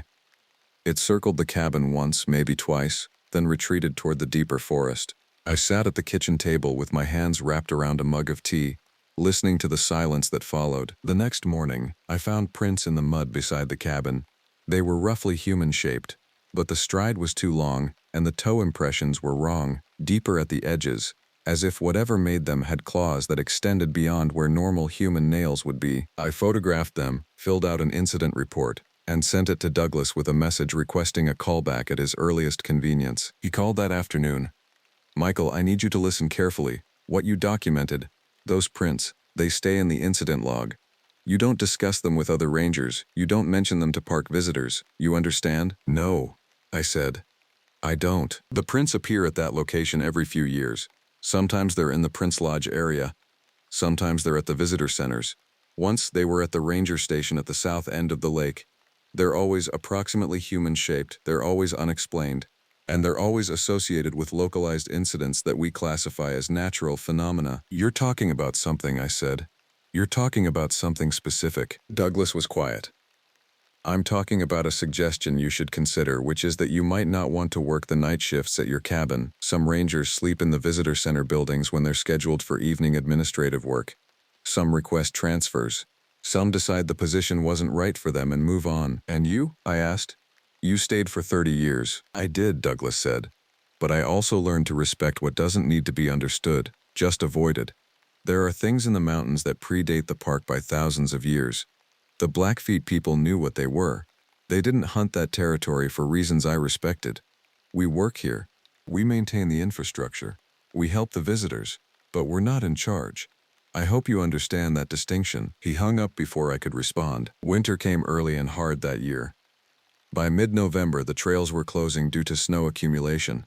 Most hikers were already gone, retreating to lower elevations and places with cellular service. My job shifted to maintenance and monitoring, checking on the shuttered facilities, ensuring the main roads were passable, and responding to the occasional stubborn visitor who insisted they knew better than park warnings. The cabin's isolation became almost total. The radio worked most days, but the weather interfered more as storm systems moved in from Canada. I fell into a routine. Wake at 6, morning coffee, check the grounds, spend the day on paperwork or small repairs, cook dinner, read or listen to music, sleep. By the third week of November, I started keeping better track of the sounds. They came in patterns. The first night, I heard what Patricia had described, that heavy movement through brush, deliberate and searching. It circled the cabin 3 times that I could count, moving north to south, then back again. I stood at the window with my rifle, unloaded. I was unprepared for shooting anything, and watched the darkness beyond the porch light. The second night, the same pattern, but with the addition of what Douglas had implied. Sounds that mimicked human breathing, elongated and deliberate, pressed against the cabin walls as if whatever made them was trying to understand what was inside by listening. The third night, silence. That was worse. On the fourth night of the pattern, I stepped outside. It was a mistake that took a full second to register as such. The temperature was below zero with wind chill making it worse. The sky was clear and the stars were brutal in their clarity. So many of them with so little atmosphere to soften their light. The lake was frozen now, a dark expanse between the shoreline and the far peaks. I heard it before I saw anything. The breathing, but not from behind the cabin. From the lake, I turned, flashlight in hand, and scanned the frozen surface. About 200 yards out, where the ice was thickest and safest, something was standing upright. The distance made details impossible, but the shape was wrong, too tall. The proportions were close to human but not quite. The torso too long, the legs too thin, the overall mass concentrated in the wrong places. It was watching me. I could feel the attention the way you might feel someone's gaze from across a crowded room. I pointed my flashlight away from it. A stupid gesture, trying to be polite to something that was definitely not deserving of courtesy. When I pointed it back, the shape was gone. The ice was empty. Only my footprints, deep and dark against the frozen surface, showed that I'd ever been there. I went inside and locked the door. That was the beginning of what I started calling the November pattern. Each night, something would approach the cabin or manifest somewhere on the lake. Each night, it would stay for hours. Some nights, I could track it by sound alone. Other nights, I glimpsed movement at the edges of my peripheral vision. Something tall and wrong moving between the tree line and the water's edge. The worst nights were when it seemed to be trying to communicate. On November 24th, I woke at 3 a.m. to a sound like something scraping against the exterior walls. Not claws, something more precise. Something making patterns. I grabbed my flashlight and moved to the window, already knowing I wouldn't see anything definitive, but when I looked at the frost-covered pane, I saw marks. Fresh marks in the frost, made from outside. They were almost like letters, but not quite. Deliberate marks, made by something with intention. I opened the back door and checked the exterior walls with my flashlight. The marks continued around the corner, stopping just before the front porch light. Whatever had made them had been methodical and patient, working the entire perimeter of the cabin. I photographed everything again. I sent the images to Douglas with a message. "This is beyond unexplained prints. I need guidance." His response came the next morning. Can you transfer? There are positions opening at the south end of the lake. I didn't respond. Instead, I started researching. The cabin had basic internet, a satellite connection that was functional but slow. I dug through historical records, local Montana news archives, and anything related to Glacier National Park's history. The 1994 hiker disappearance matched Patricia's description exactly. Group heard something unidentifiable, separation from one member, no body. There were others. A ranger in 1978 reported missing after a night shift. 2 hikers in 1987, another group in 2001. The incidents were scattered across the park, different areas, different seasons. But when I mapped them, a pattern emerged. Most were concentrated around the lakes and waterways, and a disproportionate number occurred during late autumn or early winter. I found a thesis written by a graduate student in 1998, a cultural history of the Blackfeet relationship with Glacier's landscape. The student, a woman named Adrienne Kipp, had interviewed elders and documented traditional territories. One section discussed areas the Blackfeet had historically avoided. She cited stories, oral traditions, that referred to something that lived at the highest elevations and the deepest water, something that came down when the food was scarce and the winters were long. The thesis called it the hungry spirit. Not a name, a description. Something that consumed flesh and never achieved satiation, something that hunted more from need than appetite, driven by an internal absence that could never be filled. The Blackfeet had marked boundaries. They hunted certain territories and avoided others. The markers were signs, specific rocks stacked in specific patterns, that indicated taboo areas. I called Douglas again. The lakes, I said. Lake Sacagawea and probably others. What's actually living in them? There was a very long silence. Then, nothing lives in that lake, Michael. Everything that has ever gone into those deep cold waters has never come back out. That's not a lake for swimming or fishing. That's a boundary marker that the Blackfeet understood and that we maintain through careful management of permit systems. But something is here, I said. It's at the cabin. It's been at the cabin every night for a week. Then it's adapted to your presence, Douglas said. Or it's being drawn to you specifically. Either way, you need to decide whether you want to continue working there. And if I stay, then you respect the boundaries. You don't go to the lake, you don't hike the northern trails. You maintain the cabin and the infrastructure, and you understand that some places on the earth are not places for human beings. Can you do that? I said I could. I wasn't sure I was telling the truth. December arrived with a heavy snow dump that closed all but 2 of the main park roads. The cabin became truly isolated. No deliveries, no supply runs, no pretense of civilization beyond the frozen mile. My radio became my only connection to the outside world, and even that was unreliable in the mountain passes. The November pattern changed in December. I couldn't think of it as an animal anymore, not with Douglas's confirmation that it was something else entirely, stopped approaching the cabin directly. Instead, it established a presence at the northern boundary of my territory. I could hear it there, always at the edge of hearing, moving through the frozen forest beyond the marked trails. I made the mistake of crossing that boundary on December 5th. I was restless. The isolation was becoming psychological weight rather than relief. I told myself I was checking on the northern trail markers, ensuring they hadn't been buried by snow. I took my rifle, still unloaded, my radio and my survival kit, and I headed north on the trail that led toward the mountain passes and the deep forest. The trail was well marked, at least for the first 3 miles. After that, it became less maintained, narrower, less frequently cleared.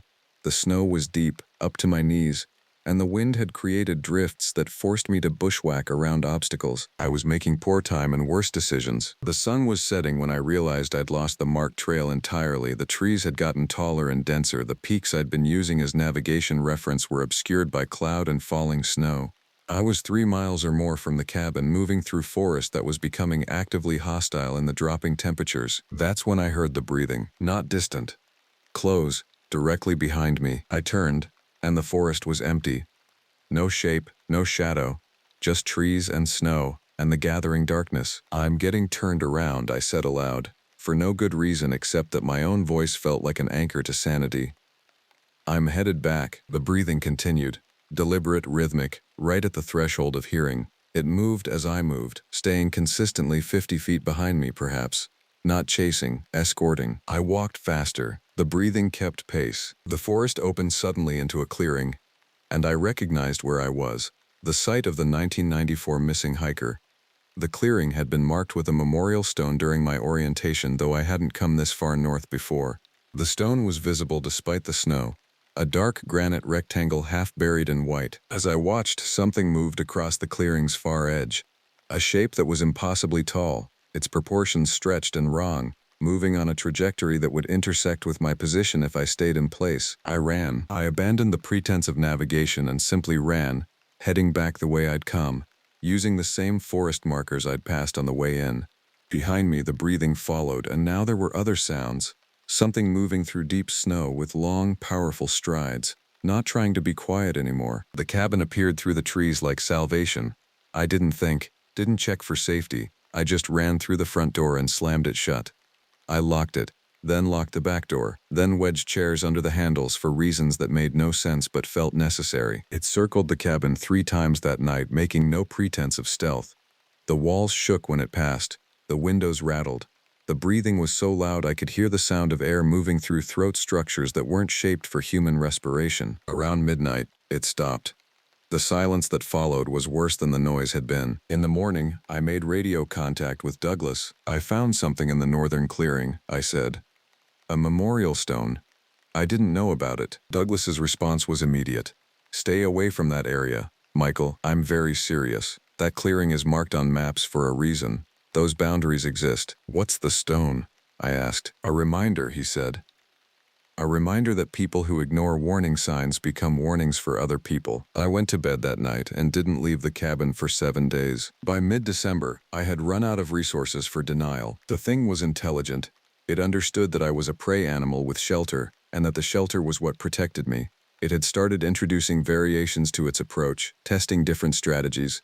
Some nights it was silent, moving invisibly around the perimeter. Other nights it was loud and deliberate, trying to trigger panic. Once it mimicked the radio frequencies, broadcasting a voice that sounded almost like Douglas, asking me to come to the lake. I didn't go, but I understood that it was learning from each interaction. The worst part was the certainty of knowing what would eventually happen. The cabin was not a permanent solution. Winter would end, spring would come, the park would open more widely. Eventually I would leave or I would die, and my departure would be either a choice or an absence. Either way, the boundary that separated me from the thing beyond would have to be crossed eventually. I started thinking about it as something with a purpose. Not malice, exactly, that was too human a concept. But purpose. Something with a need so profound and central to its being that everything else, my fear, my survival, the threat I represented, was secondary. Douglas had called it the hungry spirit. That made sense now. On December 17th, everything changed. I was preparing dinner when I heard a sound different from anything I'd documented before. A voice, or something attempting a voice. It was distorted and wrong, but it was trying to form words. I held my breath and listened. "Help? Trapped? Can you help?" It was a woman's voice, thin and desperate and coming from the direction of the lake. I moved to the window. The lake was dark, barely distinguishable from the sky. But on the ice, about 100 yards out, I saw a shape. Human-shaped. It was waving. I stood there for a long time watching. The shape called out again. The same words, but better formed this time, as if it was learning the articulation in real time. "Help me, please. I'm so cold. I've been here so long." My hand moved toward the door before my mind caught up. "No," I whispered to myself. "No, that's not real. That's not." "It's real," the voice said. And now it was calling from directly outside the cabin door. "It's real and I'm freezing and I can't remember why I came here. I need to remember. Can you help me remember why I came?" I pressed my back against the far wall of the cabin, as far from the door as possible. "You came because you were hungry," a different voice said. It came from the window, low and resonant and nothing that human vocal cords could produce. "You came because the hunger that is not yours drives you. You came because you were meant to come." For a moment I understood what was happening. The thing was not trying to deceive me with the woman's voice. It was showing me what it could do with voices. It was demonstrating its capabilities. It was saying, "This is what I can do. These are the tools I have. And some of them are better than others." The woman's voice came again from the window. "Help me remember, Michael. Help me remember why I'm not myself anymore. Help me understand what I became." I covered my ears. I don't know how long I sat like that. Eventually the voices stopped. The thing outside fell silent, as if having made its point, as if satisfied with the demonstration. In the morning, I sent a request for emergency transfer to the park administration. Douglas called me within an hour. They've approved it, he said. You can leave January 2nd. The road will be passable for resupply. We'll route you south with the convoy. What happens to the cabin, I asked. Someone else takes the position. Someone who understands the arrangement. And if they don't understand, then we find someone who does. Or we reduce the staffing in that sector. The park doesn't require constant habitation there. The park requires understanding. I packed my belongings over the next 2 weeks. I divided what I'd brought into what I would take and what I would leave behind. There was no reason to leave anything, no obligation to the next ranger, no responsibility to the cabin. But something in me wanted to leave it empty, as if an unoccupied space might be less appealing to the thing in the forest. On January 1st, I made one final decision. I hiked to the lake during daylight, timing it so I'd be there at sunset, when visibility was maximum but the thing had become most active. I stood at the frozen shore and I called out. I'm leaving, I said. Tomorrow I'm gone. I understand the boundary. I understand what you are and what you're not. I won't come back. There was no response. Just wind off the peaks and the sound of snow shifting on the ice. I think you came here because we crossed a boundary we shouldn't have, I continued. I think the Blackfeet knew that. Douglas knows that. And now I know that. Whatever was keeping you in the deep places, we're going to respect that. All of us. The sun touched the horizon, and I saw it at the far edge of the lake, not the distorted shape from the winter nights. Something larger and less distinct, as if it was only partially manifesting in the visible spectrum. It raised one limb, a gesture that might have been acknowledgement or might have been hunger waiting. I couldn't tell the difference. I walked back to the cabin and I didn't look behind me. The ranger who replaced me was a woman named Dex. She was 48 years old, a veteran of positions across the park system, and when I briefed her during the transition day, she listened to everything without judgment. I told her about the marks on the cabin walls. I told her about the sounds. I told her about Douglas's warnings and the 1994 memorial stone. She nodded through all of it. I'll be fine, she said. I worked the north side of Jackson Hole for 6 years. I know what's out there. Not the details, not the specifics, but I know the principle. Some places don't belong to us. We're visitors with maintenance responsibilities. That's the job. The transfer happened on January 2nd as predicted. A supply convoy was making the run to the southern facilities, and I was included in the rotation. The truck left the cabin at 9 in the morning. I sat in the passenger seat and didn't look back. Not when we passed the overlook where Douglas had shown me the lake in September. Not when we drove past the memorial for the 1994 hiker. I just looked straight ahead and I counted the miles. By evening I was at the main ranger station in West Glacier. By the next day I was in Kalispell staying at a motel and processing my separation from the Park Service. The paperwork was quick, they'd already prepared the documents. A generous severance package and a clear understanding that my experience had been unusual and that the Park Service valued my discretion. I never saw Douglas again. I sent him an email when I got back to Seattle, thanking him for the guidance and confirming that I had no plans to return to the Glacier position or any similar remote assignment. He didn't respond. I sometimes wonder what Dex found at the cabin. Whether the thing in the forest and the lake accepted her immediately or whether she had to establish her own understanding of the boundaries. Whether the November pattern repeated or whether it recognized that a different kind of ranger, a woman with no illusions about who owned that land, was not prey to be tested. I never looked up the park incident reports again. There were probably new ones, disappearances and strange sounds and marks in frost and voices in the darkness, but they weren't my concern anymore. I'd learned the lesson that the mountains were trying to teach. There are places that don't need human guardians. There are places that need human understanding of when to stay away. I work in Seattle now, not in tech. I'm a park ranger trainer, ironically, which means I teach wilderness safety and park protocol to people who have never had to decide whether to respect a boundary or risk their existence. I tell them about bears. I tell them about elevation sickness. I tell them about getting lost. I don't tell them about the hungry spirit, or about the lakes that don't give back what goes into them, or about the voices that try to wear human shape. Those lessons they have to learn on their own, and most of them will be lucky enough never to learn them at all. Sometimes, though, I get a call from a ranger asking about unexplained sounds at a remote station. I tell them what Douglas told me: respect the boundaries. Some places on the earth belong to older things. Human beings can work around them, but not against them. The park is still there. The mountains are still there. What moves between them at night, that's there too. And every year around late November, I think about the lake and the snow and the thing that was always patient because it had already waited for thousands of years. The hunger doesn't diminish. It just waits for the winter to come again, and for the next person who doesn't understand that some boundaries exist for a reason. I made it out. Dex is probably fine. But someone will come to that cabin eventually and won't understand the difference between bravery and ignorance. The hungry spirit doesn't care. It will be waiting. It's always waiting. My name is Marcus Ridge, and I've been a park ranger at Glacier National Park for 4 months now. That detail matters because it's the difference between knowing what belongs in these mountains and recognizing what doesn't. I took this job because I needed to disappear. Not literally, though there were nights in Denver when I considered it. My wife left me in March, taking our daughter Sophie with her. Sarah said I'd become a ghost in our own home, that I talked more to my hiking books than to her. She wasn't wrong. After 12 years as a forensic accountant, I could read numbers like poetry, predict human behavior in spreadsheets, but I'd forgotten how to read the people closest to me. When Sarah moved to her sister's place in Portland, I didn't fight it.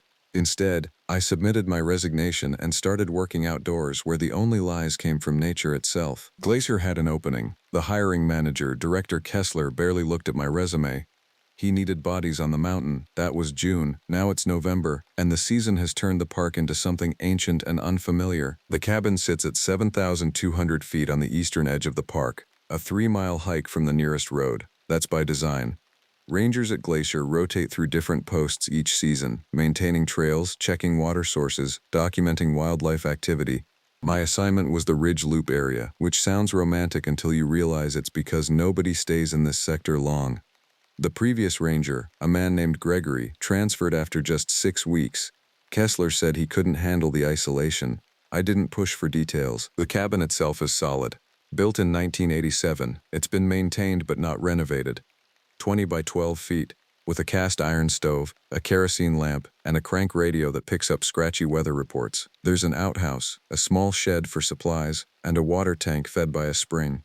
A 2-burner camp stove, canned goods stacked on wooden shelves, and a narrow bed that I've learned to hate because it's the only quiet place left. Lake Kintla lies a 1/4 mile north of the cabin, accessible by a trail I've walked perhaps 200 times now. The trail is good, well-maintained, marked with faded paint blazes. I make the walk 3 times a week to check the water quality monitor and record temperature and clarity readings. Standard stuff. The kind of work I was hired to do. It was on one of these walks, during the 3rd week of October, that I started noticing the tracks. The first one appeared near the lake's eastern shore, maybe 40 feet from where I usually stand to take my measurements. At first I thought it was a grizzly print, but the spacing was wrong. Grizzlies have distinct front and back paw patterns. These tracks were almost human, except the stride was too long and the foot shape too narrow. The claw marks suggested something with retractable nails, but that didn't fit any species in Montana. I photographed them on my Ranger issue camera and radioed Kessler. Probably a black bear, he said, his voice crisp through the static. They're ranging higher this year. I didn't argue, but I studied the track more carefully. The prints ran in a nearly perfect line, 1 foot directly in front of the other. Predators do that. Humans do that. Animals usually don't. By late October, the tracks appeared daily. They circled the lake, approached the cabin twice, and once I found them pressed into the frost on my porch. I began sleeping with the cabin door locked and a knife on the nightstand. Nothing dramatic. Just a 7-inch blade I'd bought in town. I also started keeping the camp stove running at night, which helped with the fear more than the temperature. Then I saw the deer. She stood at the lake's edge on the morning of October 27th, which is a date I'll never forget.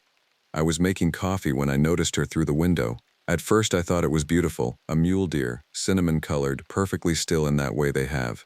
They can stand motionless for 20 minutes, waiting for danger to pass. But her head was wrong. The proportions were off.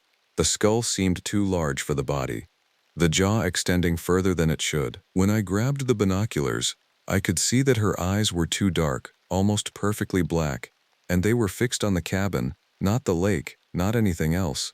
The cabin. I watched her for maybe 5 minutes. She didn't blink, didn't twitch, didn't do any of the small movements that living things do when they're breathing and thinking.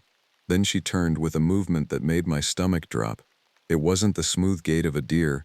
Her back legs bent at angles that would shatter the bones of any real animal. folding in ways that suggested her body was just fabric stretched over sticks. She walked into the tree line, and I didn't see her again. I called Kessler that afternoon. He was less dismissive about this, which somehow made it worse. Could have been a young male, he said. Malformed antlers, injury to the spine. We get deformities out there. She had no antlers, I said, and she moved like... I stopped. Moved like what? I didn't have words for it. Like what? Like something wasn't working right in her legs. Kessler was quiet for a moment. Then he said, I'll send someone out next week for a full patrol. For now, just document whatever you see. Photos, dates, times. Use the standard incident log. After I hung up, I walked to the lake and found fresh prints again. The tracks went straight to the spot where the deer had been standing. Then they continued in the direction she'd walked. Except these prints, these were clearly bipedal. 2 feet, human-like, but with a stride that covered almost 6 feet with each step. That's when I started writing this. I maintain the official log for the National Park Service. Water quality, wildlife sightings, maintenance issues. But I've also started keeping a personal journal, not because I think anyone will read it, but because documenting makes things real. It forces you to acknowledge what you've seen instead of letting your mind file it away as coincidence or trick light. The evening of October 28th, I was inside the cabin when I heard something outside. Not movement, not wind in the trees. A sound like something was dragging itself across the metal roof. Long, deliberate strokes, front to back, front to back. I sat on the edge of the bed with the knife in my hand and waited. The sounds lasted about 30 seconds, then stopped. I didn't go outside to check. Some things, once you confirm them, you can't unknow. The next morning, there were marks on the roof. Deep gouges in the metal, evenly spaced, running down the center of the ridge. Claw marks, absolutely, but the depth and spacing suggested something much stronger than any animal I'd encountered. A grizzly can tear through a car door. This had torn through metal like it was paper. That's when I understood why Gregory left after 6 weeks. I think he heard something I haven't heard yet. Something that made him decide that isolation wasn't a gift, it was a death sentence. The kind of choice you make when you realize that the mountains have their own laws, and human laws don't apply up here. The winter is coming early this year. I can feel it in the air, see it in the way the larch trees are browning faster than they should. In a few weeks, the cabin will be cut off except by snowmobile. In a few weeks, whatever has been circling the lake will have nowhere to hide, and neither will I. I keep thinking about my daughter Sophie. She's 5 now, though I won't see her 6th birthday from here. Sarah sent a picture last month, Sophie in a dinosaur costume, grinning at the camera.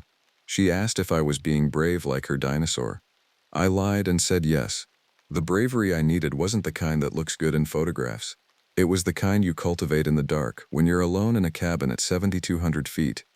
And something is learning how to open doors. November arrived with snow, and the snow brought clarity.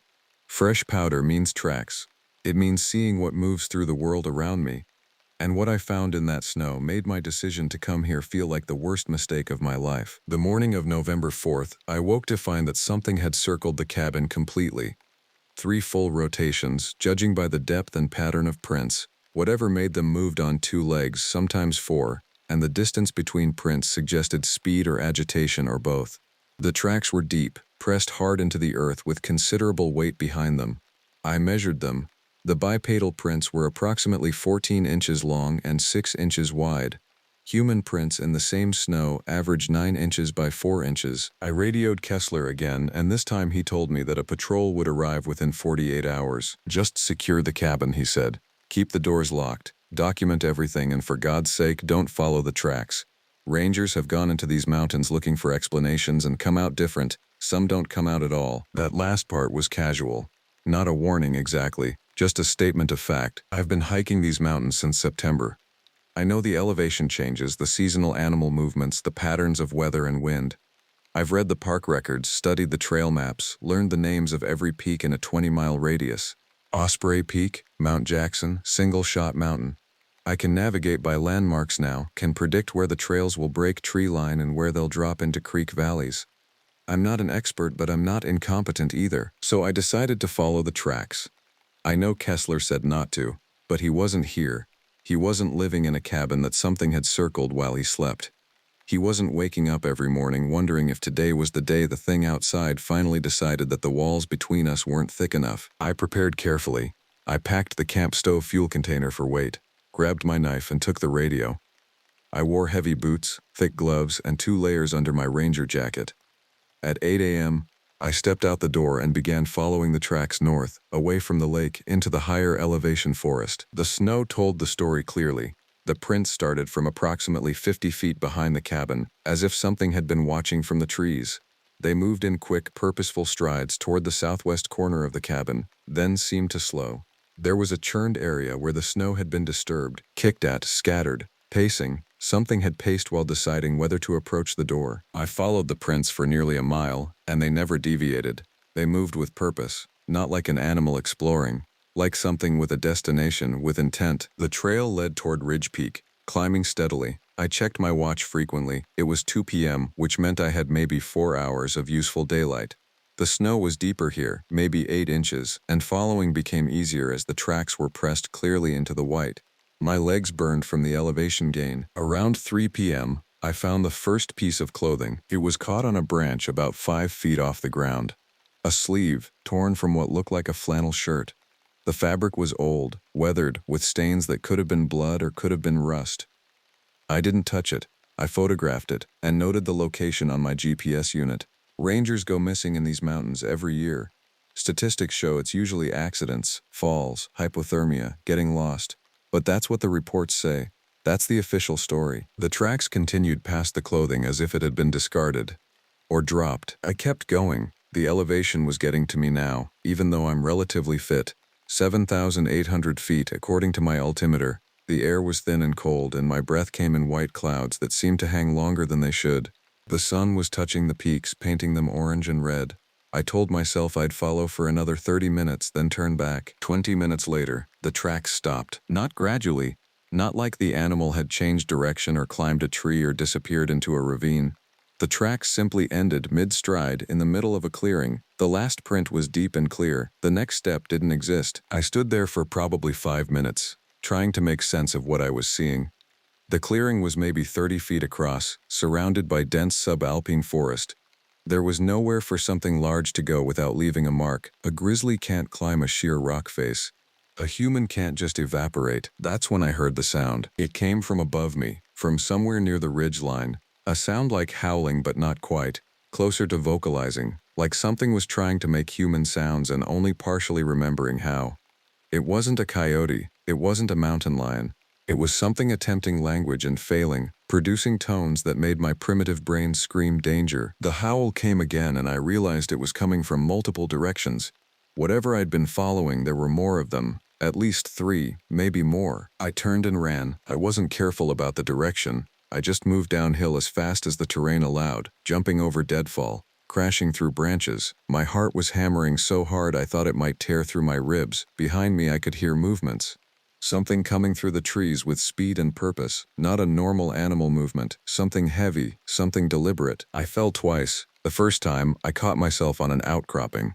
The second time, I tumbled maybe 8 feet before hitting a tree that knocked the wind out of me. I lay there gasping, absolutely certain that something was going to step on my chest. But when I looked up, the trees were empty. The sounds had stopped. I could hear my own breathing, the small wind through the branches, but nothing else. I checked my watch with shaking hands. It was 4:47 p.m. I'd been running for less than 10 minutes, but it felt like longer. I made it back to the cabin as darkness was settling over the mountains. I didn't use the trails. I used my GPS and moved as quickly as I safely could through the forest.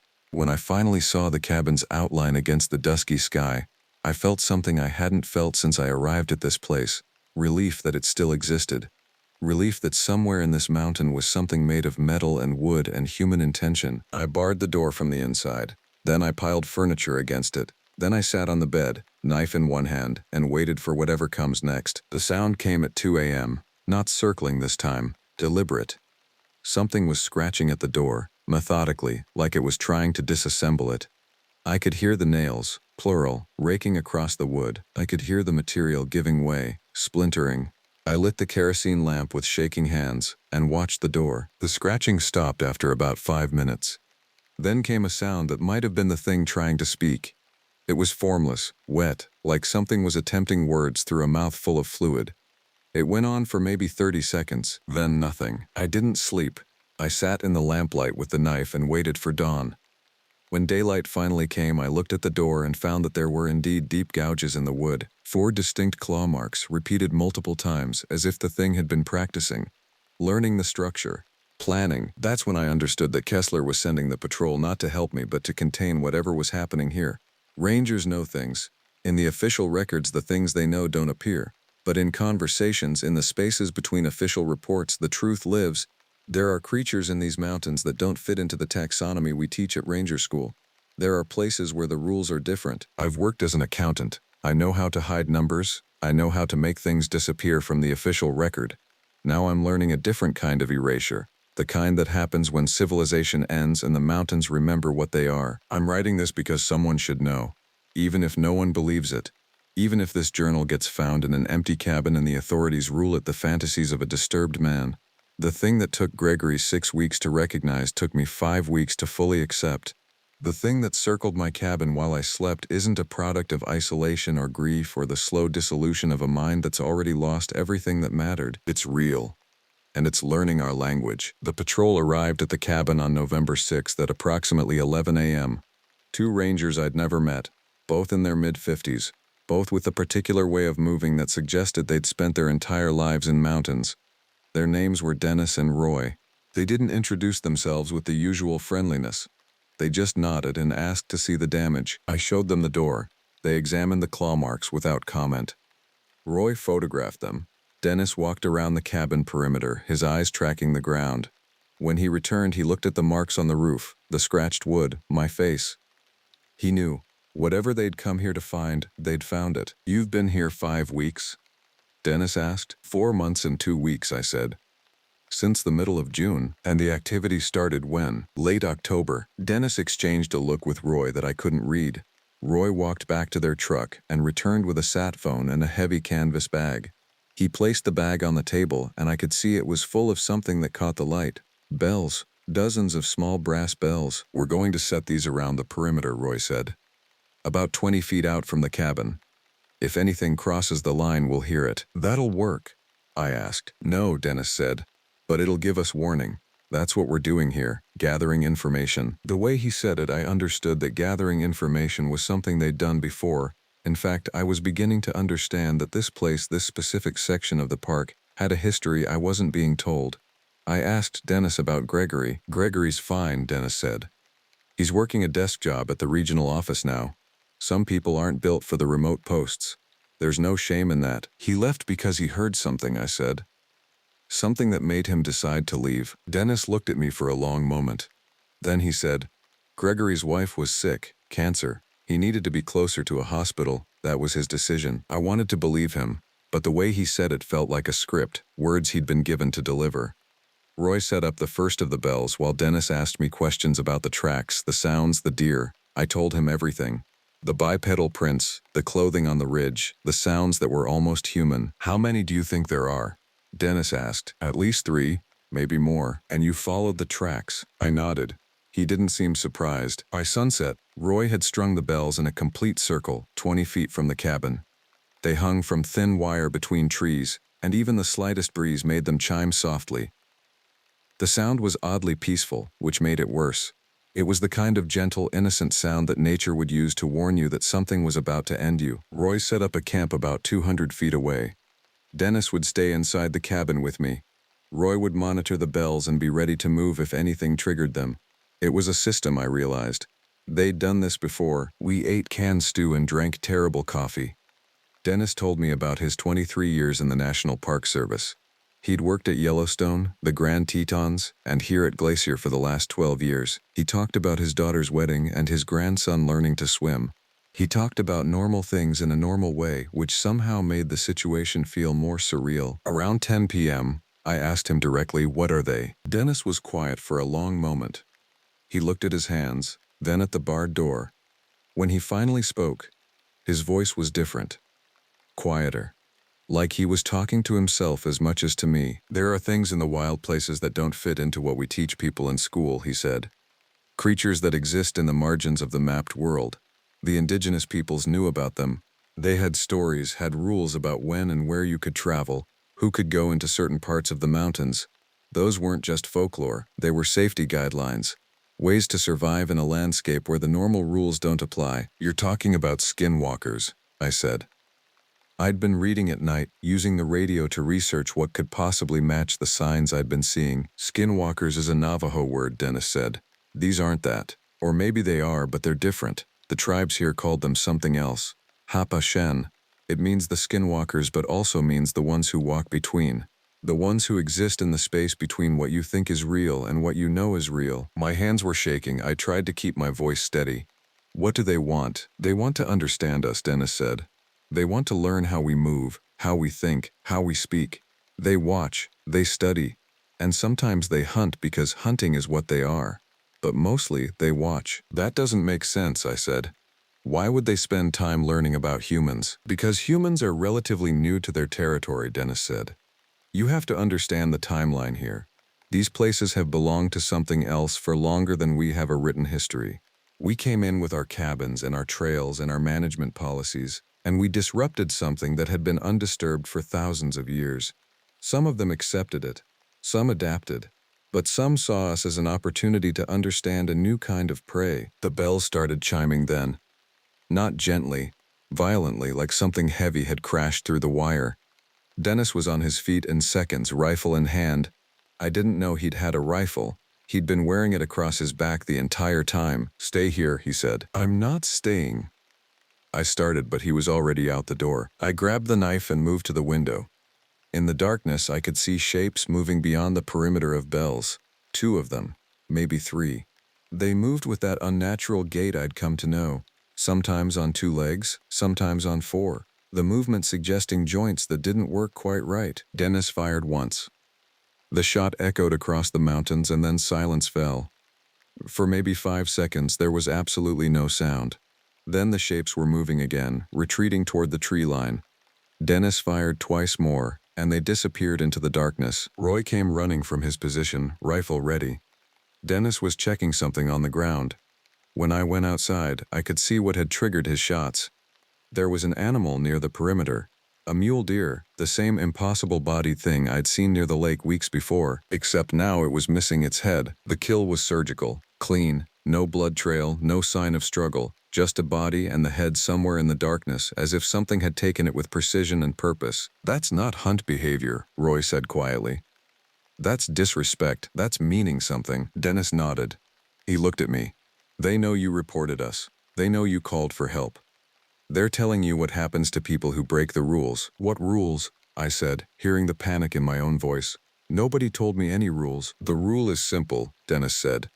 You don't follow them, you don't try to understand them, you do your job, you keep your distance, and you don't investigate. Gregory followed the rule. That's why he's still alive. Over the next 3 days, the activity escalated. The bells would chime every night, sometimes multiple times. Things would approach the cabin, not the creatures themselves, I realized, but their prey. Deer with impossible bodies. Elk with joints that bent at angles that should have been impossible.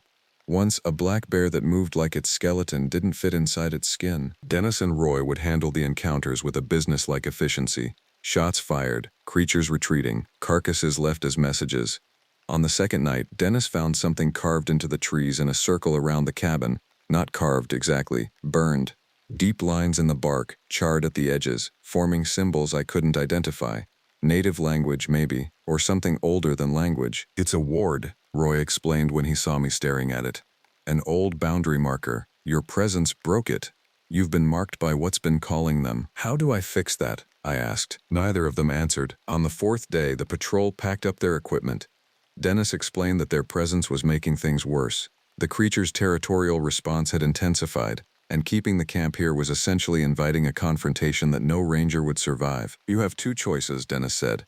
You can leave now. I'll tell Kessler you're medically unfit for continued duty due to psychological stress. No judgment on your record. You could be reassigned to administrative work by next month. Or you can stay. You can learn the rules and follow them. You can live here and do your job and accept that there are things in these mountains that we don't shoot and don't interfere with. Some rangers have done it. Long-term assignments, years without incident if they follow the protocol. I thought about Sophie, about Sarah, about the person I'd been before, the accountant who thought he could disappear and become someone else just by changing geography. I'll stay, I said. Dennis nodded like he'd expected that answer. Then the first rule is this: you never look directly at them, not in the eyes, not in any form that's distinct. If you see one, you look away, you don't acknowledge it. You keep walking, you do your work. That's how you survive. Before they left, Dennis handed me a small leather pouch. Inside were herbs I didn't recognize, dried plants that smelled of earth and something deeper. Burn some of this every evening in the stove, he said. It helps. The old people used it. It creates a barrier of some kind. We don't fully understand it, but it works. I watched them drive down the mountain road until their truck disappeared into the trees. Then I was alone again, but different now. I understood the rules. I understood what I'd been invited to live among. That night, I burned the herbs in the stove. The smell was ancient and strange, filling the cabin with something that didn't feel like smoke. Something protective. Something that suggested boundaries. November turned into December and the mountains prepared for deep winter. The snow came heavier, accumulating faster than I'd anticipated. By mid-December, the main road up to the cabin access point had to be cleared twice weekly by Park Service snowplows. The rangers working those plows never came up to the cabin itself anymore. Supplies were left at the junction. I developed a routine: water readings at the lake twice weekly, trail maintenance where possible, radio checks with Kessler every morning at 9 a.m., and every evening the burning of the herbs, the careful acknowledgement of presence without intrusion. The creatures never left, but they changed. They stopped leaving the headless bodies.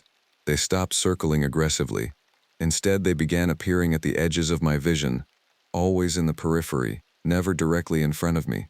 Watching, learning, I started to notice patterns. They appeared at certain times: dusk and dawn, the hours just before and after midnight. They seemed to avoid the direct light of day, though I once saw one moving through the forest in full afternoon sun, and the way the light played across it suggested that what I was seeing wasn't quite solid, like it was bleeding into another space slightly offset from the world I occupied. One afternoon in early December, I was checking the trail north of the lake when I found fresh prints in the snow. Human prints. A boot size approximately 11. But the prints were spaced too far apart, suggesting a stride that would require someone to be 8 feet tall, and the prints showed no variation in depth, no heavier compression at the heel, no natural human weight distribution. Someone was walking the trails while doing an impressive impression of a human gait. I followed the prints. I knew Dennis had said not to follow them, but I was beginning to understand that the old rule about not engaging might have been too cautious. I was here now. I'd made my choice to stay, and something was definitely trying to communicate. The prints led me up the ridge toward the peak. They were clear and deliberate, as if whatever was making them wanted me to see exactly where they went. The elevation climbed steadily, and I found myself in the subalpine zone where the trees grew thin and the wind came harder. At elevation 8,200 feet, the prints ended at a small rock shelter, the kind of place where a hiker might wait out a storm. The kind of place that wouldn't appear on any official trail map. Inside the shelter, I found evidence of habitation. A fire pit, blackened stones arranged in a circle, bones cleaned and arranged almost carefully, as if being studied, and markings on the rock face, the same burned symbols I'd seen near the cabin but more extensive. A whole history written in fire and char, telling a story I couldn't read. I touched the rock and pulled my hand back. The surface was warm, though no fire had burned here recently. I could feel the heat radiating from the stone as if something had been stored inside it, as if the earth itself was conducting power. That's when I heard the breathing, not from behind me, from inside the rock, as if the mountain was breathing. I didn't run this time. I sat on the cold stone floor of the shelter and waited. Slowly, over the course of maybe 10 minutes, the breathing became synchronized with my own. In, out, in, out. The mountain and I, matching rhythms. When I finally left the shelter, the sun was touching the peaks. I'd been there for hours, though it felt like maybe 30 minutes. The walk back to the cabin was dreamlike. I moved through the forest without thinking about direction, and I still arrived at exactly the right place. Dennis had said they were trying to learn human language. That night, I understood something else. They were trying to teach me their language. The language of presence and breath and acknowledgement, the language that existed underneath words. December deepened. I spent less time at the cabin and more time in the mountains. I told Kessler I was conducting an extended survey of wildlife patterns, and he didn't question it. The data I submitted was accurate.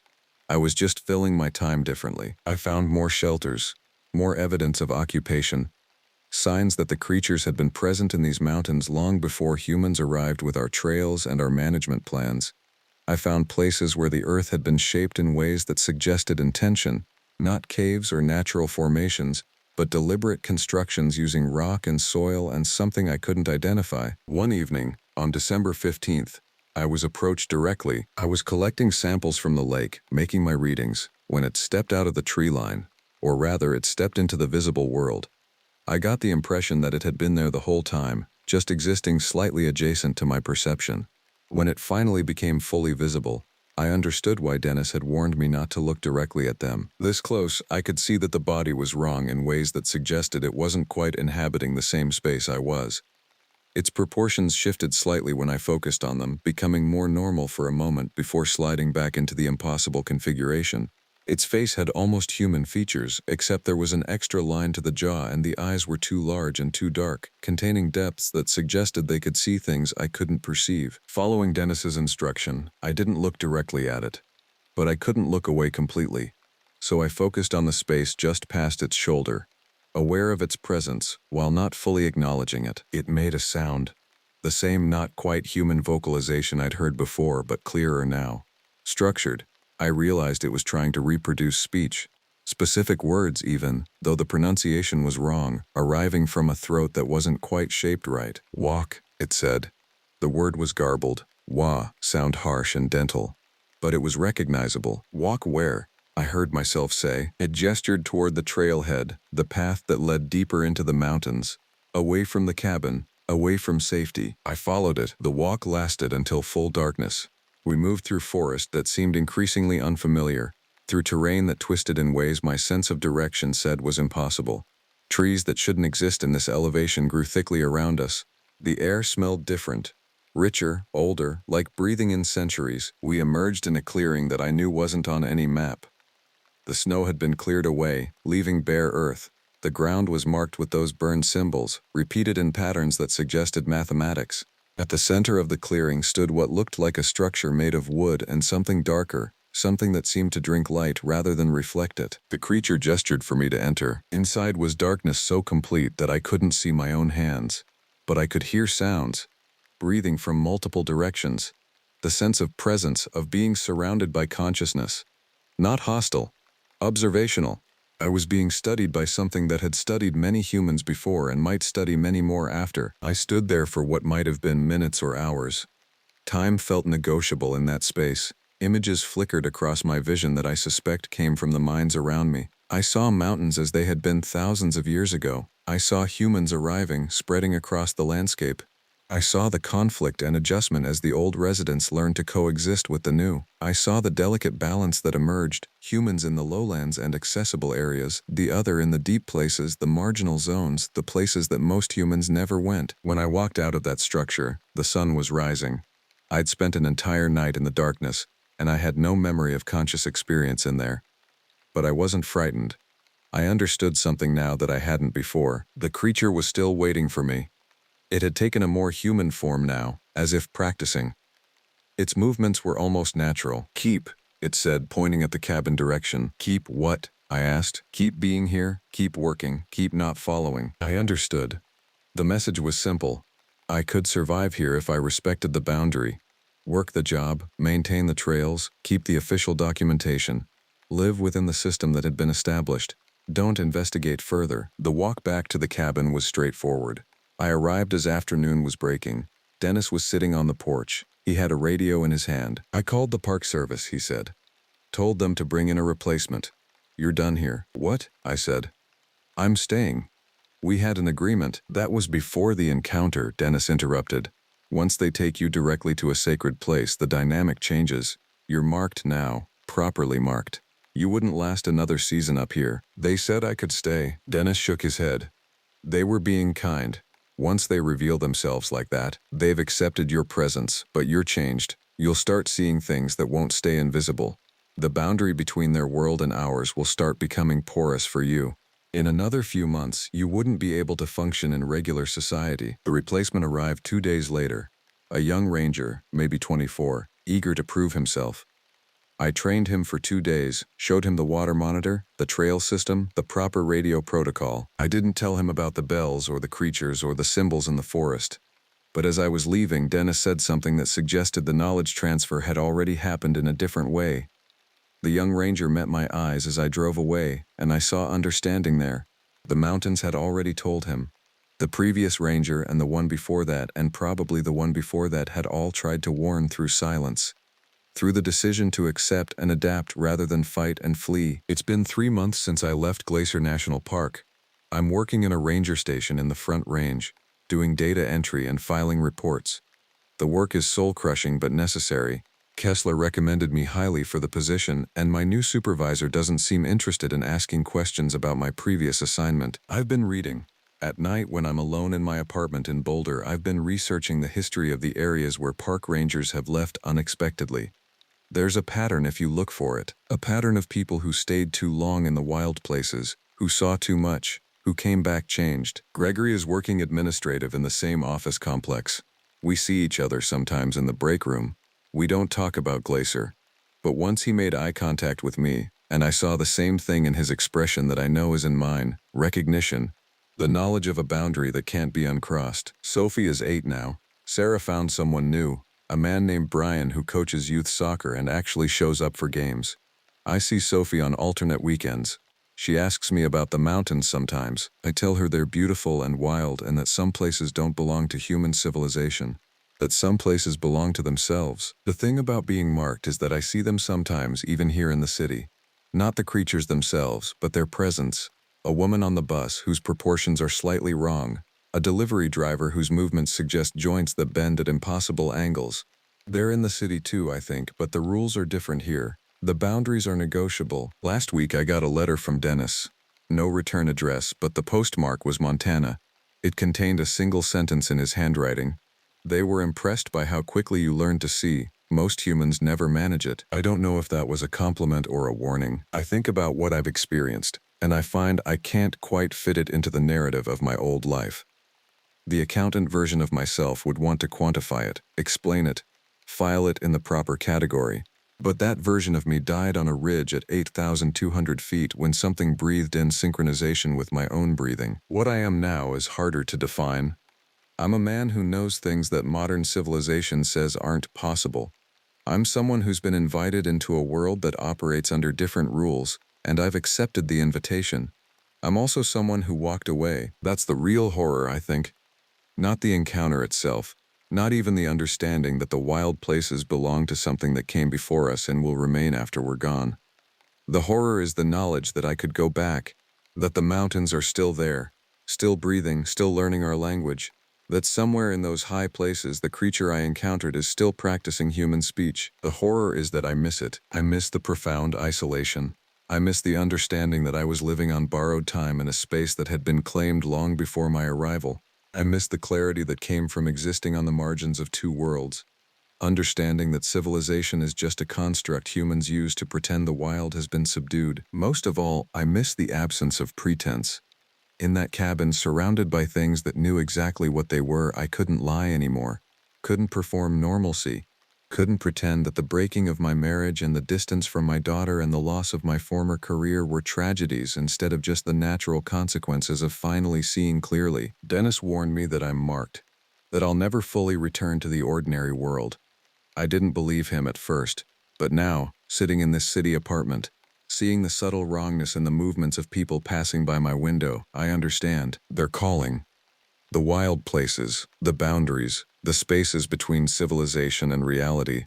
And every night I'm here is one more night I'm choosing not to listen. I don't know how much longer I can maintain that choice. I don't know how much longer I want to. The only thing I know for certain is that Sophie asked me last weekend if I was happy now. I told her yes, because that's what a good father says.